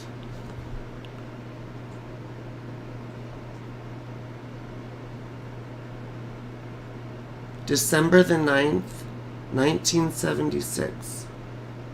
6 p.m. Nollins. Okay. Well, anyway, we have another Cancer rising with the moon in the 1st house. That's amazing. We'd have had so many. With another unhappy Saturn in Leo retrograde in the 2nd house. It's like the 3rd one of these we've had. And it's like the 4th Aquarius Venus we've had. And this one is almost exactly conjunct my ascendant, Tara. And then we have more 6th house suns. Look at all that. We've got another 6th house sun. You mentioned how I hate words, so I mention it. No, I don't care. I don't care. You're sweet. I love you. I just don't care. You're having your Jupiter return. Isn't that lovely? Your Jupiter's retrograde. Who does he rule? Your 6th house and your 9th house. Right? So you probably like to connect with people on that sort of deeper level. You want to share interests with them. Particularly political or spiritual or philosophical. You know? You probably get help from friends. I bet you have some good associations. You know, people that do help you out. I should have the bounds and terms memorized to see how this Jupiter is happy in another way. Do I have that here? Bounds and terms. Pull up the list. Bounds. Essential dignities. Dignities. Chart. I just want to remember. I just want to remember. Taurus. Taurus. Jupiter rules up through 20. Oh, just barely misses it. Just barely misses it. That's a shame. Oh! Just barely misses it. Jupiter is in the Saturn term, unfortunately. But still, this is a good time for you. You know, it's a time, hopefully, when you can start, relying on people or getting support. Or oftentimes, the 11th house is also hopes and dreams, primarily. That's what it was before friends and associations. It became associated with that because those are the people that tend to help us with those things, you see. So, I bet you get luck with that. Now, but you see, Mars conjunct Neptune is quite difficult because these people get really attached to what they believe in. And they get very passionate and almost like way too aggressive about it, quite honestly. They can be like they can be like the bully preacher, the fires of hell. And they get really worked up about things. So, it's a difficult position to have because we can alienate ourselves with our fanaticism, or a zeal, I guess is a better word, zeal, getting very passionate. And not that passion is a bad thing, but we just have to be careful to acknowledge, and I mean, I especially have to acknowledge too, I have Mars opposite Jupiter, which is very sort of didactic and pompous, And sort of, we have to be aware that there are alternate points of view. And not everything we think is absolutely correct, even though it is. You see? But you see what I'm saying? And when it's all in the see, with Mars in the 6th house, though, you get shit done. It's able to be productive. It's able to knock things off the list. You see, Mars finds his joy in the 6th house, which is partly why it represents enemies and illnesses, because Mars represented enemies and illnesses. So oftentimes we do have to struggle with those things. People talking shit, causing issues for us, right? It leads us into fights with people. And once again, like I said, struggle, and that's where the thing against, incredible odds comes from, like we talked about Muhammad Ali earlier. So, and then Mercury on your descendant. Oh, time. Anyway, really quickly though, Mercury on your descendant. So, Mercury rules. Where's... Oh, the 12th house. The 12th house. And Virgo. The 3rd house. Yeah. So you might be attracted to people who are fixer-uppers. Just watch out. Being attracted to people who have mental illness or addiction issues. Or, who are sort of loner types or stuck in their own world. So, not that that's terrible. Not that that's terrible. So, and I'm never trying to be rude. I just am.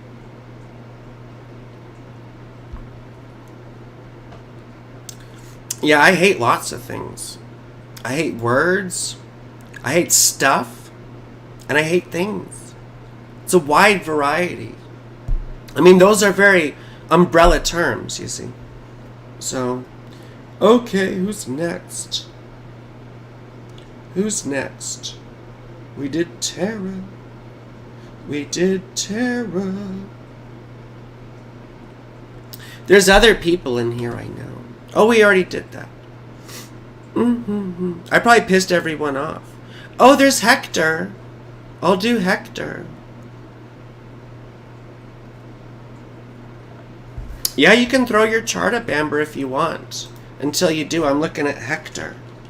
Hector Salamanca. No, it's Simanca. But Hector Salamanca was from Breaking Bad. Remember that? Anyone saw Breaking Bad? March. We hate nouns. Yes, we hate nouns. We hate nouns. We hate nouns. We hate nouns. You're welcome. You're welcome. Yeah, I don't mean to upset people. I just don't care. I just don't give a fuck. I really don't. I mean, I should. I know I should. I'm just, you know. I should give a fuck. I should. I really should, but it's very hard to. It's very hard to. Yes, we were watching that earlier. Where did Hector's bullshit go? Where did Hector's thing? I better stop cussing. I'm gonna have to, if I want to keep this live stream up, I'm gonna have to. Where is Hector's stuff? No, I missed it. Oh yeah, March. Ooh, you're Pisces. March 4th, 1990. 1990.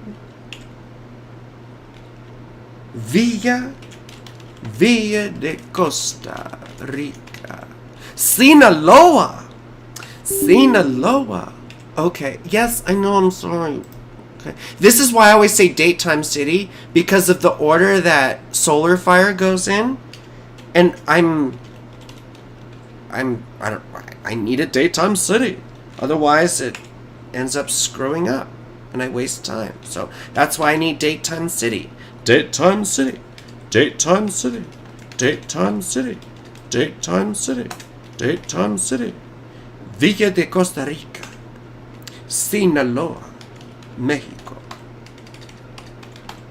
Sinaloa.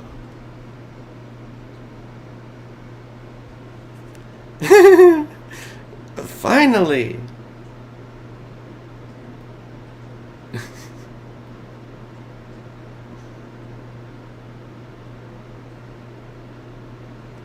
Sorry, I'm being a jerk. I'm sorry, I'm being a jerk. I'm being a jerk. Okay. Wait, what was this? It's Villa de Costa Rica. It's in Sinaloa. It's Villa de Costa Rica is not showing up. It's somewhere in Sinaloa. Villa. Is it Villa Costa Rica? Villa.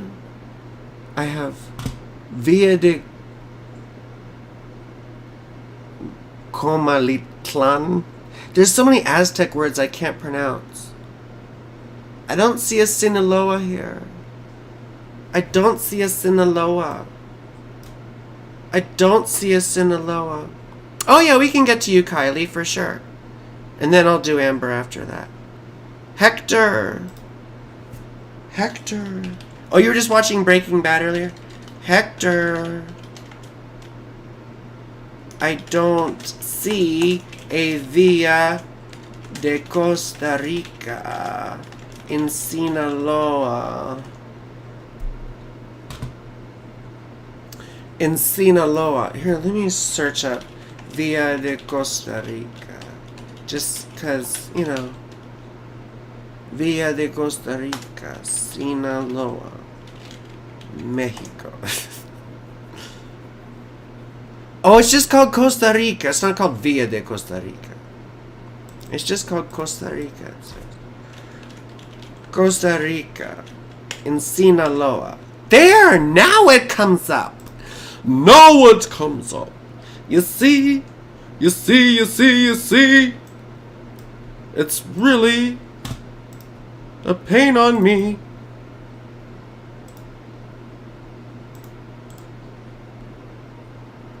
See, everyone thinks I'm just like crazy online, but I'm absolutely insane in person too. I'm sorry.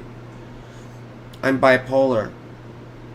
It's not an excuse, but it's a pretty good explanation. So. Oh, look. Hector is a Cancer rising.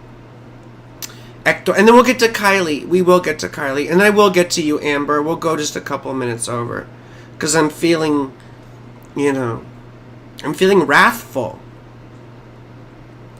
Oh, we had Patricia? Why is Patricia not on here? Did we go to Patricia? Did we do Patricia?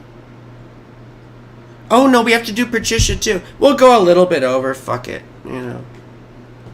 I don't care anymore. I don't care. I don't care. I don't care. Yes, you can call me immature, and I don't care. I don't care. I don't care. Jupiter conjunct the ascendant and exalted, right? That's very lovely. And Jupiter rules the 9th house. And the 6th house, of course. But so there could be some health difficulties, but I doubt it. I think more importantly is that you're very interested in spirituality and religion. I grew up in a very Catholic family. Thank you, Kylie. I appreciate it. I appreciate it. I'm just not a very nice person. I'm sorry. I'm a fucking bitch. I'm sorry. I'm sorry. You should meet me in person. I'm even worse. I'll probably get myself in big trouble someday, especially the way I drive. So, and I'm, like, in real life, I'm the trans Karen. I don't take shit from anyone. And I definitely don't take shit from any dudes. So, yeah, I cause a lot of problems in my life. Sorry, I do. Not on purpose. You're a Sagittarius rising?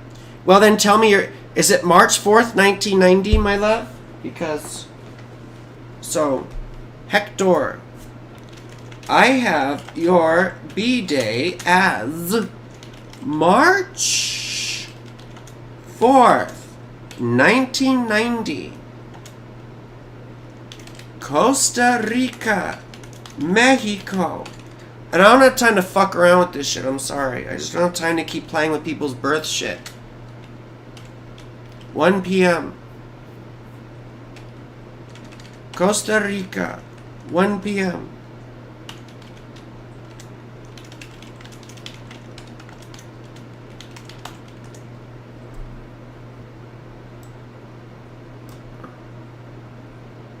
One a.m. Okay.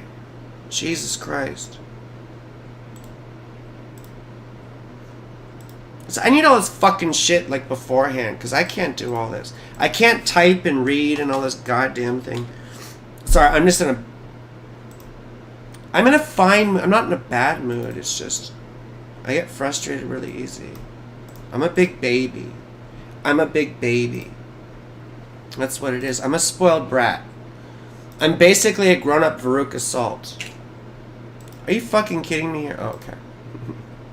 Sorry. I gotta stop cussing.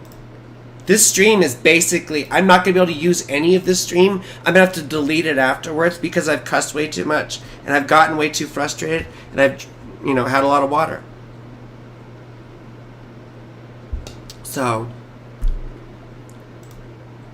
you are a Sagittarius rising. Isn't that wonderful? Your sun is conjunct your IC. And typically that gives, you must have had a relatively good or close relationship with your father. I imagine. For anyone who's just joined us, you have to know I'm an incredible fucking bitch. Like, I'm not a nice person, so I'm not trying to cause trouble. It's just so you know. Sorry. I just saw there were 2 new people that joined after a couple just left. So. But your Jupiter is still exalted in Cancer, unfortunately, in the 8th house. So I wonder if you were close to your father, but that your father passed away. Right? I wonder if you were close to your dad, but your dad passed away. So. And it might have been very hard on you. Now I wonder if you got some sort of inheritance, or if you got compensated from your father's passing. So, it's okay, Amber. It's okay. Date, time, city. My religion is 3 things. Date, time, city. Date, time, city. That's my creed. Date, time, city.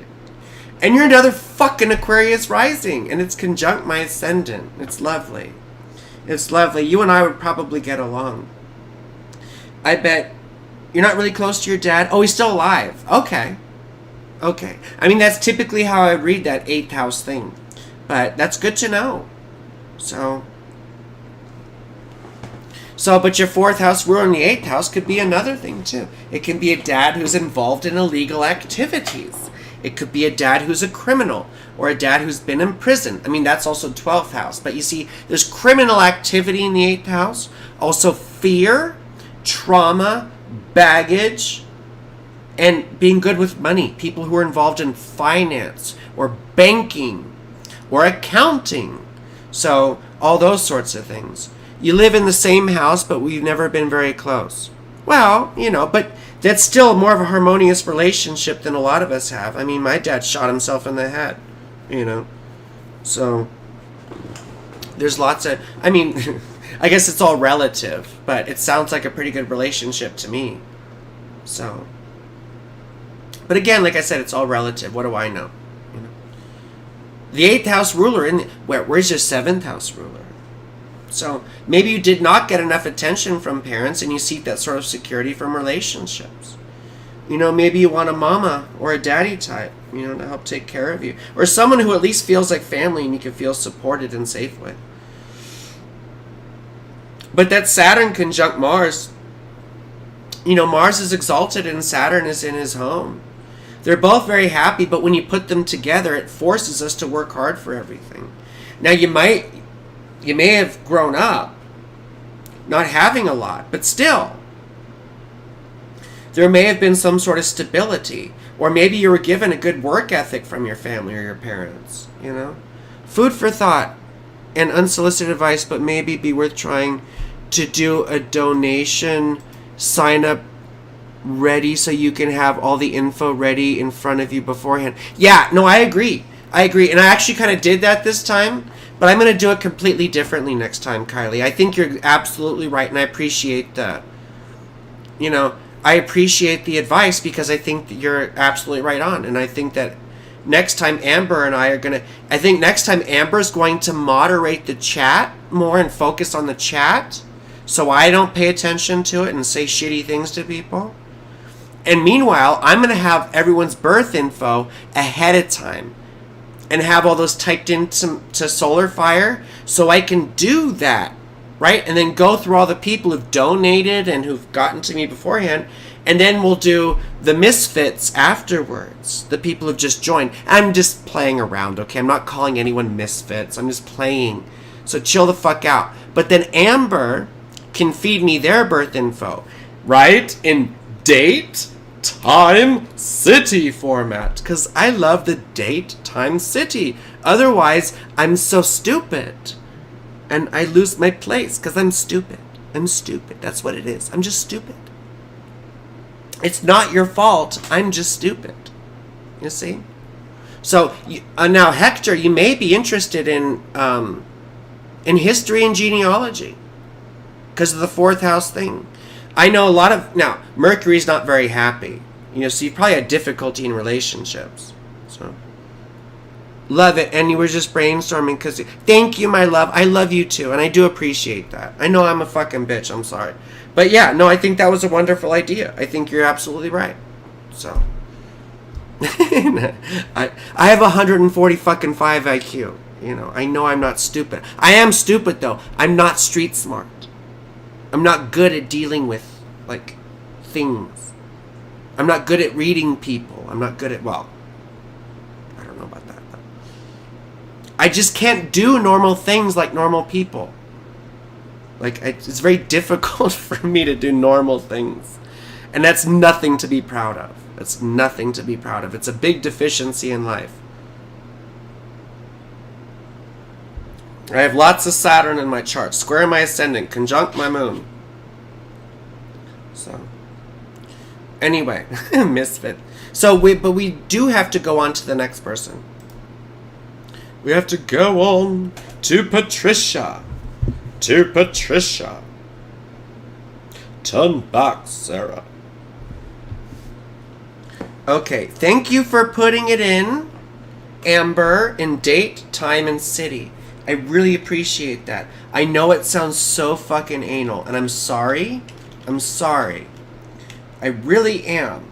But I have mental problems. I have mental problems. I'm neurodivergent, and I have mental illness, and I have issues. And I'm sorry, but like I need everything spelled out very clear. Very clear. I can't have ambiguity. I can't. I can't do that. I need everything very clear and in a certain order. I know that sounds wacky, but it is what it is. It is what it is. I'm sorry. Oh, thank you for calling me hermosa. I appreciate it, Hector. And I know it's probably not a fun situation to be in, but you're a very lovely person, and you have a wonderful personality. And I'm sure that ladies love you.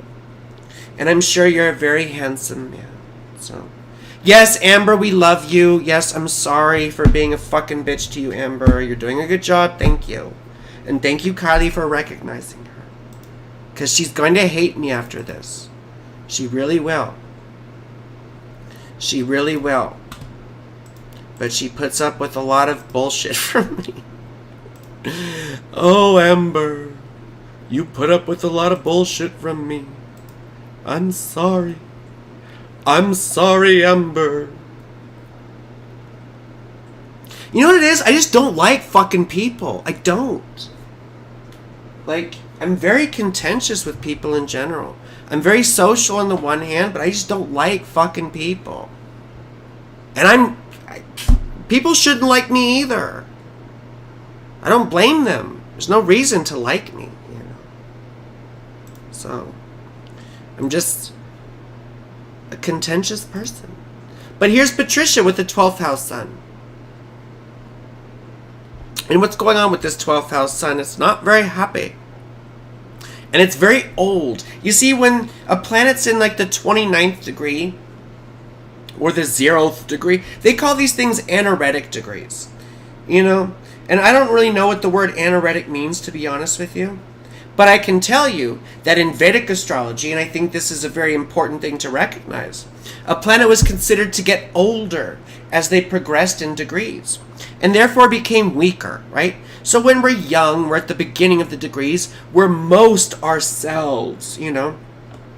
So being in the early degrees of Gemini, the first 10 degrees, it's very, very Gemini. Or I guess we should say Virgo, right? Virgo. So, we are very close in real life, and I'm very blessed to have her. Okay, you say that now. You know, oh, Patricia says she's getting married next month. Oh. Well, if you're getting married next month, we want to know what your 7th house ruler Mars is doing. And Mars currently is going through your 2nd house Scorpio. Oh, and you're a Venus Scorpio conjunct Pluto. It's a wide orb, but still, you see, that's still very important, this Venus conjunct Pluto thing. And they're both in Scorpio. It's so compelling and alluring. Like, men probably fall in love with you, you know?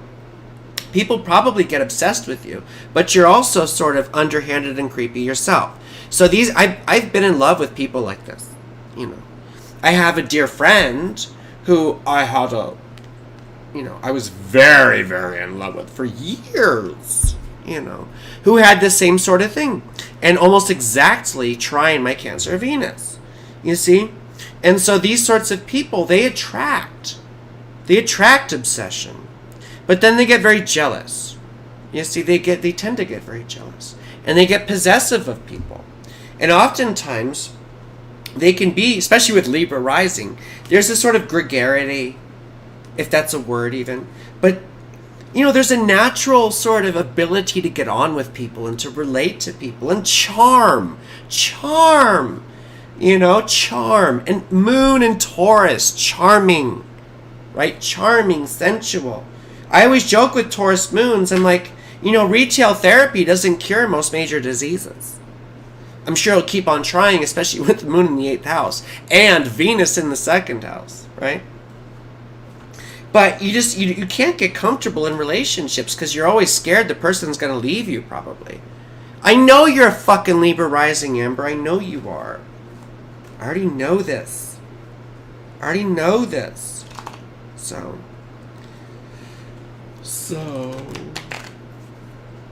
Now, Mars in the 4th house can be quite a tyrant around the home.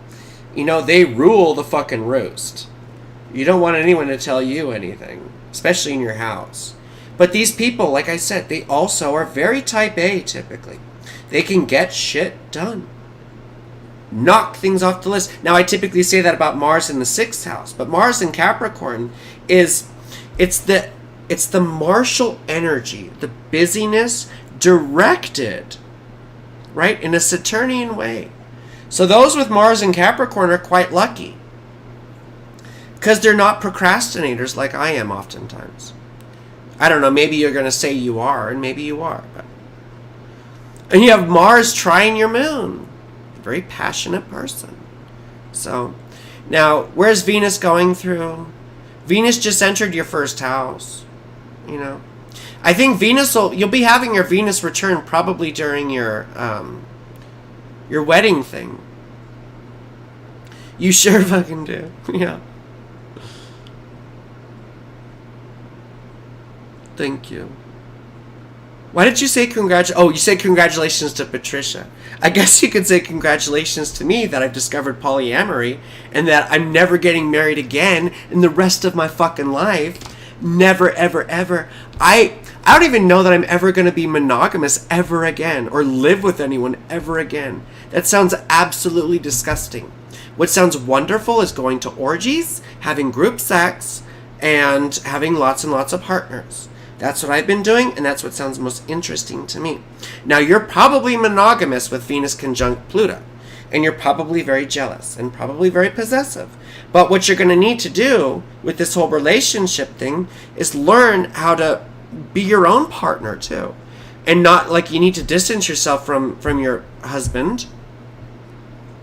December 19th? Let's look at the date of your wedding. Let's look at the date of your wedding. December 19th.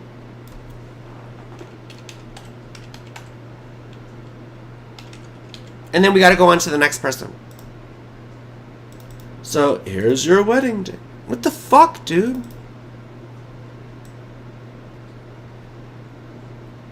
What did I...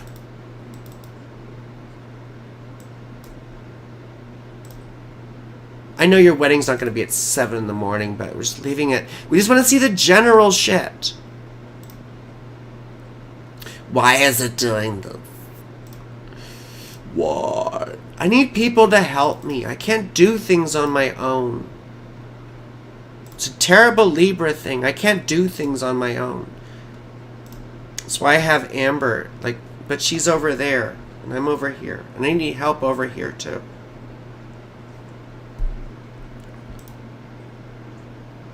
Well, look at that.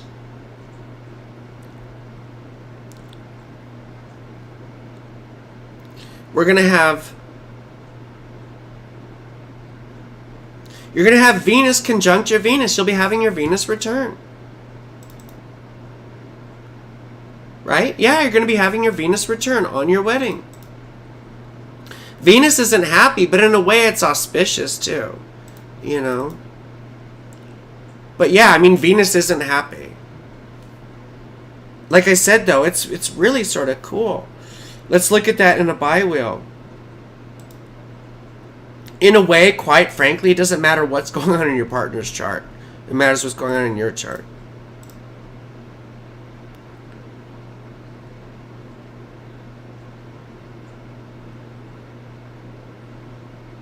Huh. Mars right on Uranus. Isn't that interesting? But Venus conjunct Venus. I think that's really wild. I think that's very cool. So, but the thing you have to get over is you've already selected. Oh, okay. Well, I'll put that in really quick. For you, Patricia. Just for you. But the thing you have to get over, you've selected your fucking wedding date. You know, my wedding date, what it was, what it is, was what it was. And the results were what they were. That's what we have to appreciate about astrology. Is there's a certain degree of fate that goes into everything. And the part that we have control over is how we respond to fate. Okay, 4:44 a.m. Hello, Wisconsin! Okay, we can look at a bi-wheel really quick with you and your partner. So, look at that. Moon conjunct the North Node. That's a big fucking deal, right? That's a sense of, you know, a sense of, oh my gosh. This was meant to be. Oh my lord. Tim says, I'm back. I already did a fucking reading from you, Tim. And you just picked up your bestie from McDonald's. He messed up his foot sparring the other day. Dude, I don't need your life story. You'll tell me on Messenger later. I'm kidding, Tim. I love you. I love Tim. Yes, you did miss yours. And I love you. Oh shit. Fucking shut up with angel numbers. Numbers aren't angels.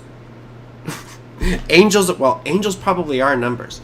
But these 333 and 444 and 555, we fetishize them like we're fucking slot machines, don't we? Like, if you're gonna go to the casino, go to the casino. You know? Don't turn your microwave and your watch or your phone into a slot machine.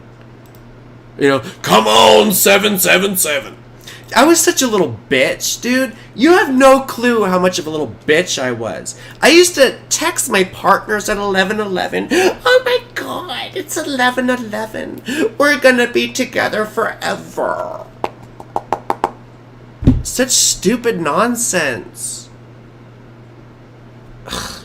It's codependent bullshit, right? And angel numbers are just like any other number. Now you can find hidden meaning in them. Right? Like, it's very interesting. Did you know that every single triple number, 111, 222, 333, 444, 555, all the way up to 999, they're all divisible by 37. Now, what's 37? If you use, you know, standard numerology, 3 plus 7 is 10. 10 is the number of completion and wholeness. And 10 reduces to 1. The one life, right? Oneness and unity. So there seems to be a connection between the triple number. I hate calling them fucking angel numbers. That just, that's excruciating. It's excruciating to me. But you see, the so-called angel numbers, hidden within them, seems to be this, sorry, Tim, I'm not trying to be a bitch. But hidden within them is this sort of idea of unity and wholeness. And did you know that the word religion in English comes from the Latin religare, to bind together again? So you see, the whole theme of wholeness and unity runs through all this sort of thing, through religion and esotericism. And esotericism can be seen as sort of the inner side of religion, right? All the Abrahamic religions have their esoteric side, which sort of preserve the mysteries of ancient religions and ancient mysteries, if you want to go there, right? Hermeticism is veiled within Christianity, Islam, and Judaism. It is. In the Sefer Yetzirah, right? In the Sefer Yetzirah, and what's that other one called? The Zohar, right? And there's the Sefer Bahir, right? And then we have the Sufi tradition. We have things ascribed to Muhammad that aren't in the Quran, but are observed in the Sufi tradition. There are the Gnostic Gospels of Christ, right? There are these other sort of I don't want to say things like deeper, but there are other sort of more mysterious and meaningful ways of approaching Scripture and these ideas that have to do with self-realization and the connection of humans and humanity with their source or creator, whatever that fucking means to you, you see. These are all very important things because this is why we look at astrology. And I know I seem like a terrible bitch and all this sort of thing, but that's because I had terribly harsh teachers, you see. Well, not terribly. I'm sure they would tell me I'm a pussy, you know. And I am, who also loves that. But you see, I'm very weak. I am, compared to the teachers that I've had, you know. And I've always had excuses. And I will always have excuses, and we all do.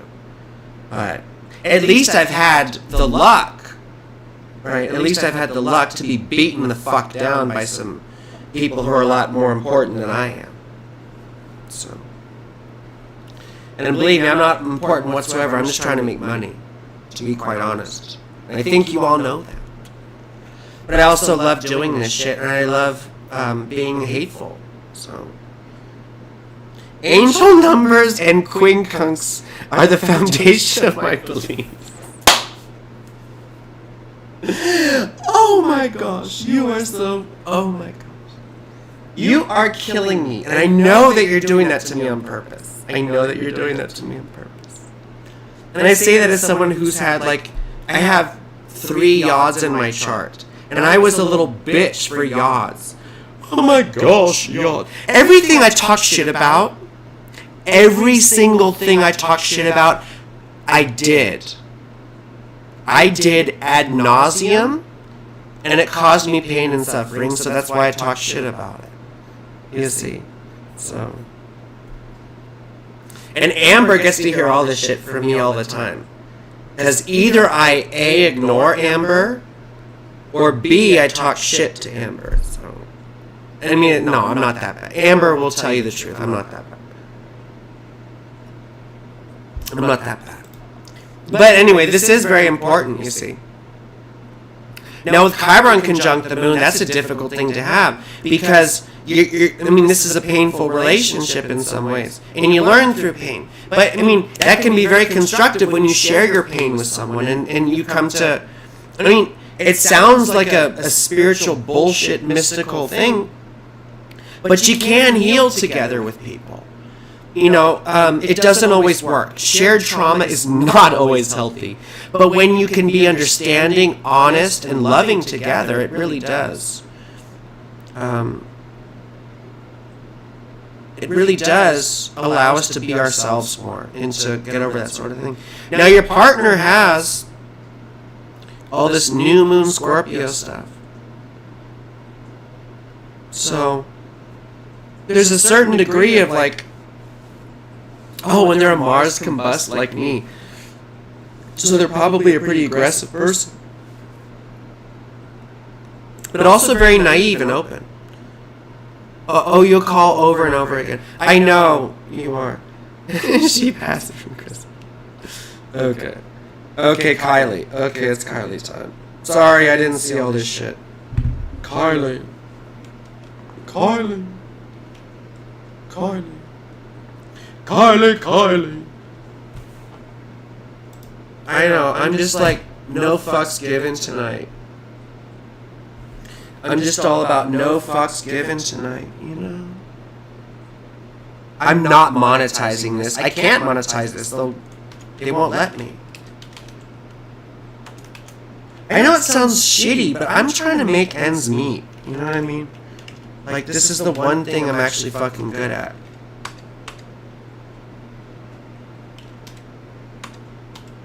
Unless someone wants to pay me to do adult content full time. I've thought about just doing that, but I'm not making enough money from that, quite frankly. So, you know. It's more for me. Like, it makes me feel good. Ottumwa, Iowa. I love all these indigenous... Wait. Hold on. Wait. I spelled it wrong.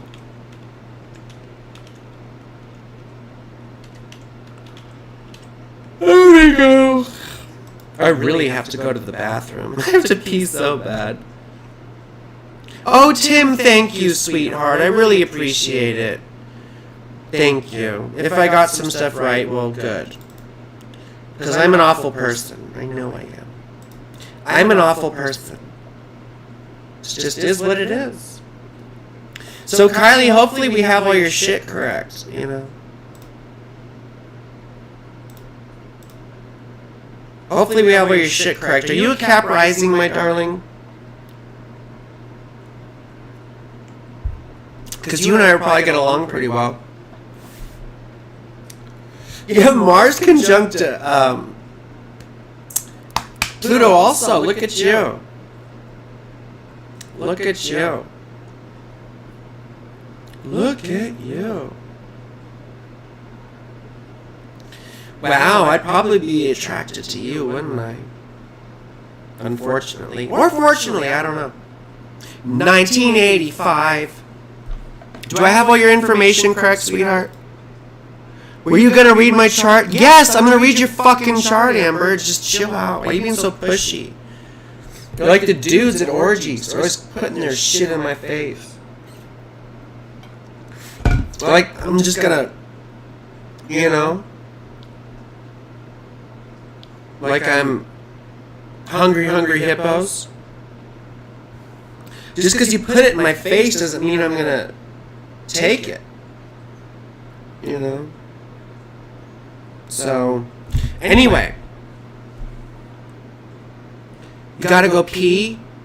Go pee? Wait, okay, I will go pee. Thank you. Thank you, I will go very quickly. I will go.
That was so lovely. You have no idea. Oh my god, I had to pee so bad. I had to go so bad. Sometimes, like, going pee is literally orgasmic. Like, I was like, oh my god. I was holding that for so long. I was holding it. That's probably part of what made me so agitated. I just don't give a fuck what Linda Goodman is doing. Like, why would I give a fuck what Linda Goodman is doing? Like, who cares? Who cares? I care what I'm doing. You know? I care what I'm doing. I don't really care what modern astrologers are doing. They're all a bunch of boomer idiots. Now, you know, I kind of like Rick Levine, but even then, I don't really care. Like, to be honest, I don't watch any of Rick Levine's stuff. I mean, so. Oh, you want to see our synastry? Yeah. Well, we'll look at me and Amber in just a second. For those who want to hang around, you know, we went 30 minutes over. We'll probably go in. See, I told myself I would never go 3 hours again, but here we are. I really appreciate everyone who hung around. You know, I'm not gonna fucking lie. I am an awful person. I am. But at least I'm upfront about it. At least I cop to it. So, but anyway, the 12th house is just so wild, baby. Do I have all your information correct? Do I have all your information correct, Kylie, my love? So, now, yeah, but Amber, we have Venus trine Mars, but we're not going to have sex anytime soon because we live too far away. So, and that's what Venus trine Mars typically does. So, you know, at least in my experience. We're just homies. And you're sort of like my intern. You know? Chiron opposite Mercury. I mean, that's a tough one too. You probably have terrible confidence issues. I bet you're really a fun person, Kylie. I mean, you're probably really cool. And you can be really fun and interesting. It's just you have terrible self-confidence, I bet. You know? You're probably charming and pretty and all this sort of thing. You know, but you're really socially awkward. And you might have some mental health issues, quite frankly. You know? I'm sorry about that, but, you know, your North Node's in the 5th house like mine. And the cool thing about that is we grow down as we grow up. You know, we're very childlike type people, aren't we? We need to learn to have fun. We typically grow up with the first part of life being lived through other people. Oh, look up, you posted while I peed. What did I do?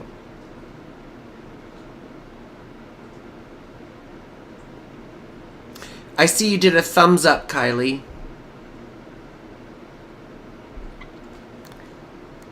And Tim, if you're still here, you know I love you. Tim is a good friend. If Tim and I lived closer together, we'd probably hang out. Go pee, we will wait. What else did you say? I don't see what else you said, my love. Did I miss what you said? Oh, wait. I'm in the wrong chat.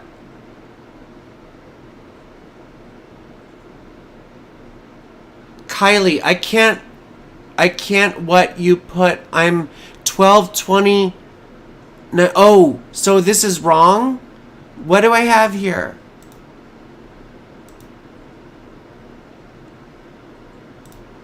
Oh my god, why the fuck is this so difficult?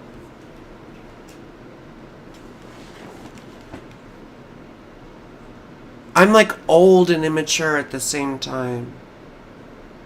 But when I was at this party, this girl who was like, I think she was 25, and I told her I was 40, and she was like, "Are you kidding me? You're 40?" I'm like, "Yeah." She's like, "You look really good for 40." I'm like, "Well, you know."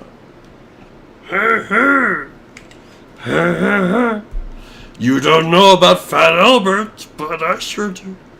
She was too young to know about Fat Albert.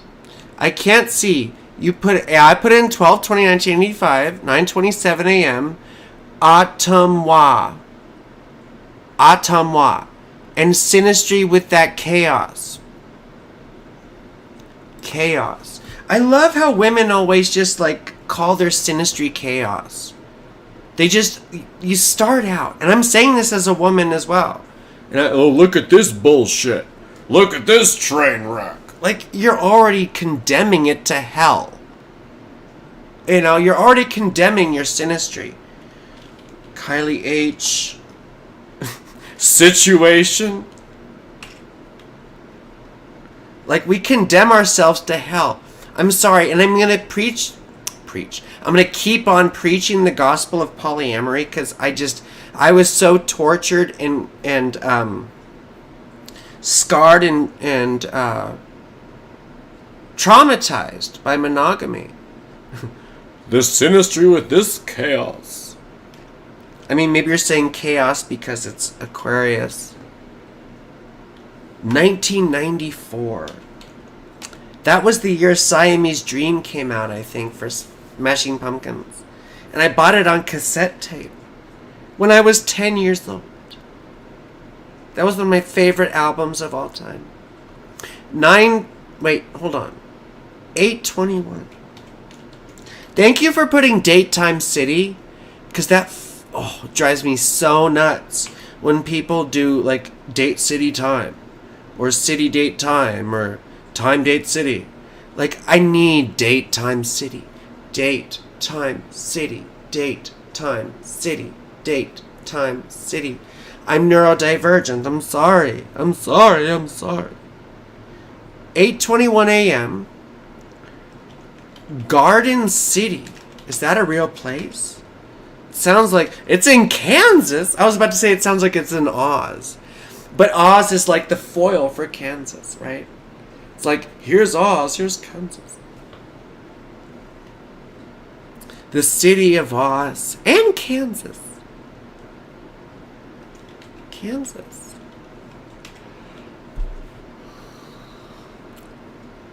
You lived the hell trying to decide if you should keep trying. Oh yeah, I feel you. Let's look at a bi-wheel. Because the Sinistry grid, I mean, is the camera like out of focus? There we go. It's back in focus. Focus!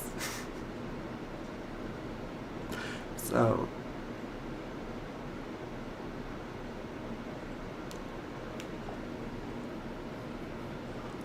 I mean, there's no big interesting conjunctions that I'm really... I mean, I don't know. I guess the Sun and Neptune. It's looking at each other through rose-colored glasses, you know? Ah! Like it's missing the red flags? Sorry, it's my hiatal hernia. But we look at ourselves through rose-colored glasses and we ignore each other's red flags. So you need to keep a sober view about each other because there's this sort of, you know, romanticism or sometimes maybe even a deference like, oh, well, this is just how it's supposed to be or they're just this way. We make excuses for each other about things that shouldn't be excused, right? Now, you are going through your Saturn... Wait a second. This is not right. This is not right.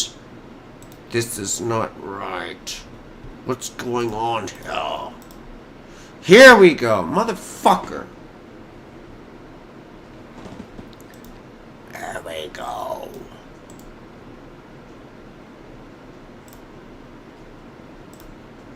Okay. So anyway,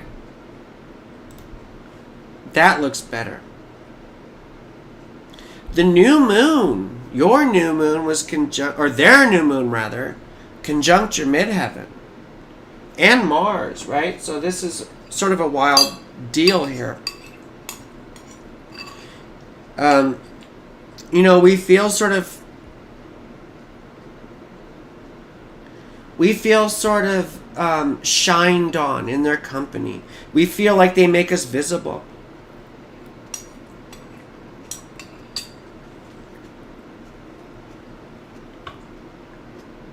They make us feel special in a way. You know? We feel like we're enhanced in their presence. And on the one hand, that's a very nice thing to have. On the other hand, it can, it can not make, it can sort of make us lose our own sense of self-importance or our own sense of independent strength, So it's just something you have to be aware of.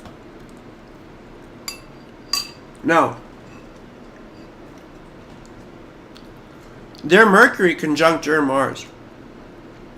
On the one hand, that brings us close in a marriage. On the other hand, it stifles communication. You see? And what I mean by stifling communication is that the Mercury person who is your partner will often feel like they're not listened to or they're not being heard. Now maybe part of it is their own stupid emotions because they have a Scorpio moon. They're very paranoid probably.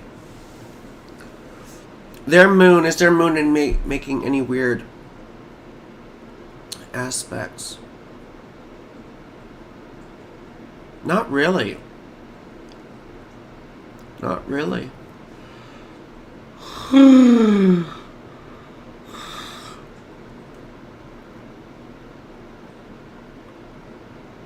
Their moon isn't really aspecting anything in your chart. No, it's not. So in a way, they probably feel like they're unseen. Which could be their own bullshit, Scorpio moon. But, the moon is a big deal in synastry. And their moon is in your 11th house. So I bet that you were attracted like as friends first. And then grew into be lovers. If that's the case. Wait, what the fuck, dude? Why does it say 2023? Are you kidding me? What is this? Why did it go to transits?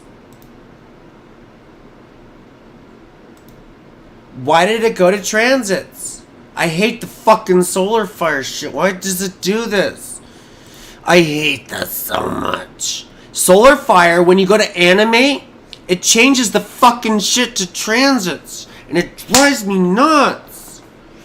Drives me nuts. Drives me absolutely nutsoid. Nutsoid.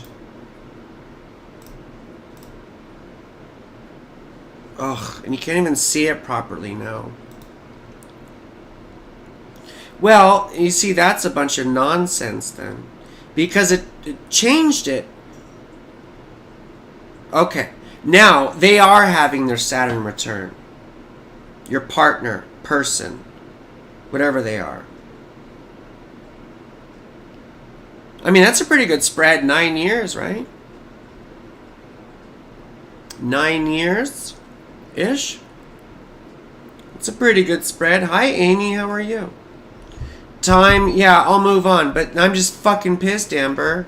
Because solar fire changed it all to transits.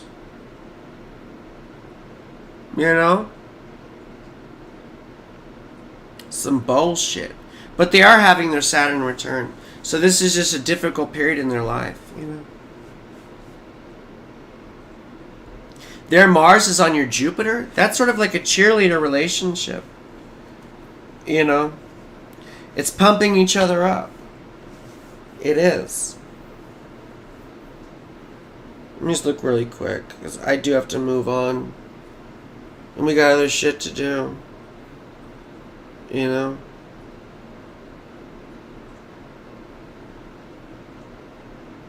What's going on here?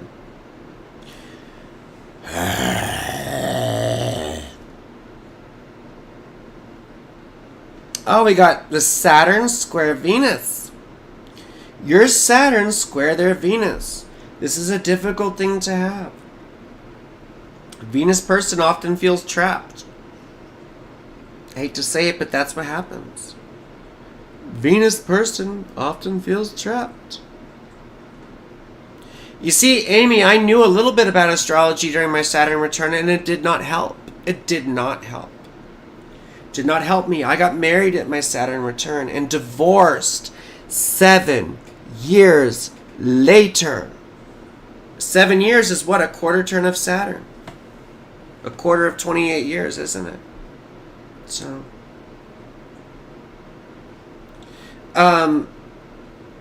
that's a good thing. The Jupiter-Mars thing is lovely because it's pumping each other up. And then your Mars trine their Saturn. Oh, your Mars trine their Venus. That's big. Yeah. That's good for sex. I love seeing Mars trine Venus in Synastry. Or Mars conjunct Venus even more so. Because it makes intimacy so. But you would wear the pants more. Because you're the Mars person, so you'd be more the aggressor. So, I prefer to be the Mars person because I'm more of a top. You know, but being the Venus person isn't bad either. I just like being the Mars person, you see. So,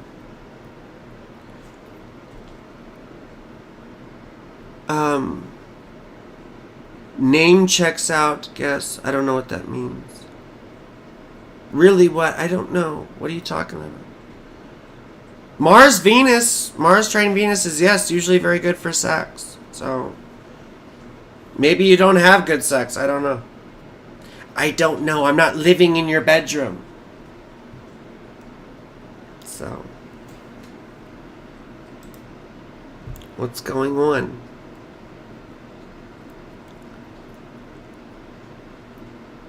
What?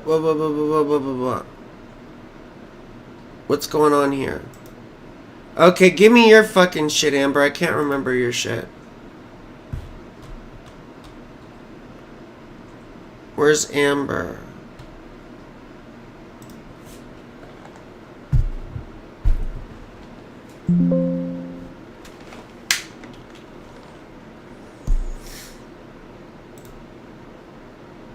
Oh, the whole Saturn thing. Oh, yeah. I know.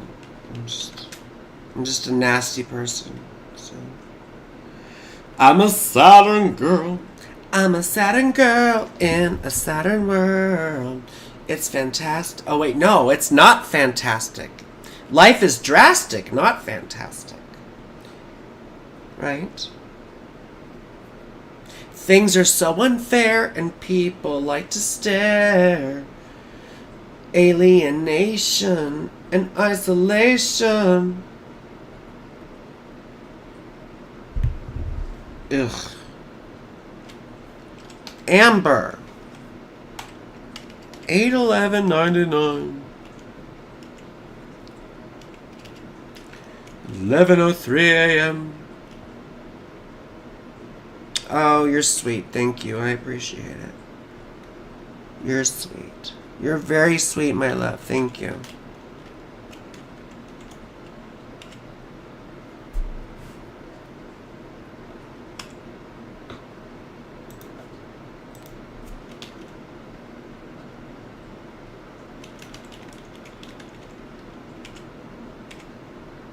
Okay.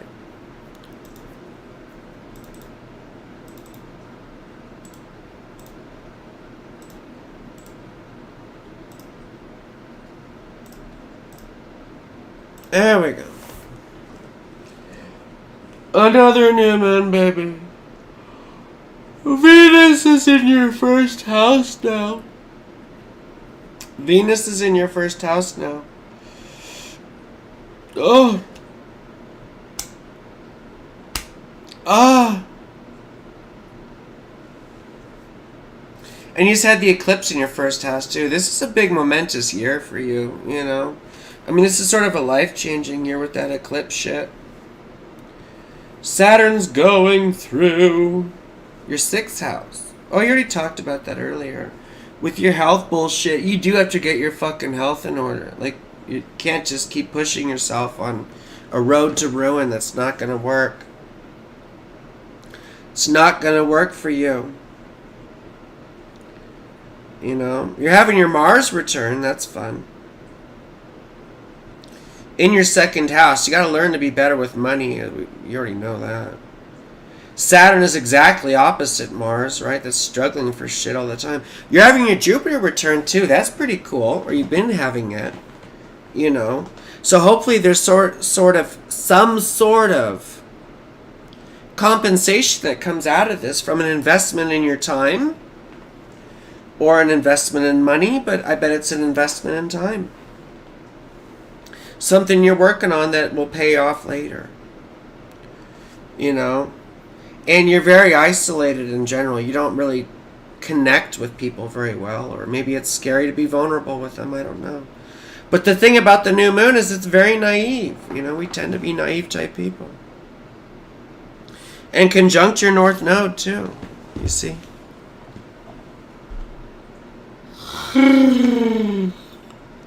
Oh.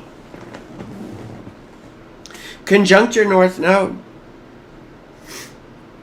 Now, it's sort of the opposite of my condition. Because for you, it's like maybe everything was sort of about you growing up. And as you get older, it's learning to be involved in a bigger ideal. In hopes and wishes and dreams and things that, you know, are more... less to do with you and more to do with others and more to do with idealism and more to do with a vision. So. Yeah, you know, this is all about breaking up and existential crises. So this eclipse thing, you know, the eclipse in April was in your 7th house and the eclipse in October was in your 1st house. So it's like the what does it all mean and who am I sort of bullshit. You see? I just knocked over this thing. It's okay though. It's fine.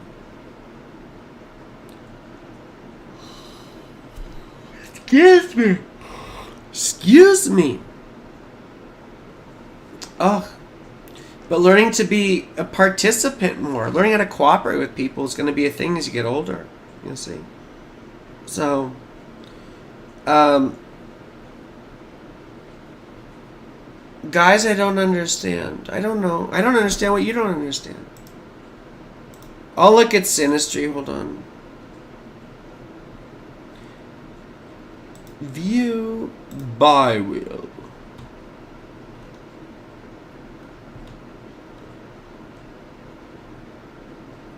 Where's my charts? There's me. There's Amber. See, Amber's Leo stuff is in my 7th house. So that's, you know, an affinity and everything. Her Saturn and my Mercury are exactly conjunct. So that's why she irks the shit out of me. And then her Mars is conjunct my midheaven. So she, you know, upsets my career. She causes me trouble. You know. Her Venus is square my Mars and my Sun. So we have totally different aesthetics, you know. But that can be an attractive thing too. Oh my gosh. Wow. Goodness gracious.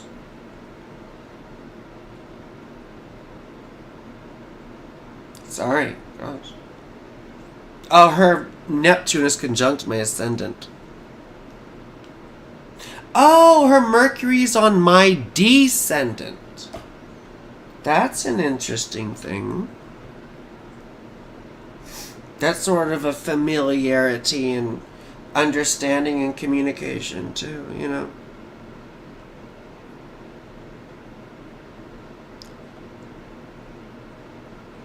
My Venus is conjunct her midheaven. So I have an influence on her. And she just upsets me. I'm kidding. I'm kidding. What else is going on? Oh, her sun is square my Mercury. I guess that's where the misunderstanding comes from. Because I'm always telling Amber, like, what do you mean? What specifically? I don't understand what you mean, you know? So. Anyway, it's almost 8 o'clock now. Or your romance life. I don't care about your romance life right now. What about your fucking romance life? I don't know. Mars rules your fucking 7th house. What's he doing? He's in your 2nd house in Scorpio. He's in a good place. I bet. Most of your romantic stuff, though, happens in Aries. Happens in the spring. I bet that's when it happens. Springtime, the only really ring time. Sweet lovers love. So. Oh, Venus in the 12th house ruling your 1st house. You gotta be careful with all those naughty substances. Gotta be careful. Should I screw a business partners? You have business partners? Who are they? Oh, I'm tired, Amber. I need to, like, relax now. I'm tired. I'm tired. I'm tired. Yeah, I know you smoke cigarettes. Anyway, I'm tired. Let me go. I'm exhausted. It's been 3 hours. Let me go. Let me go. Let me go. Anyway, I'm gonna go.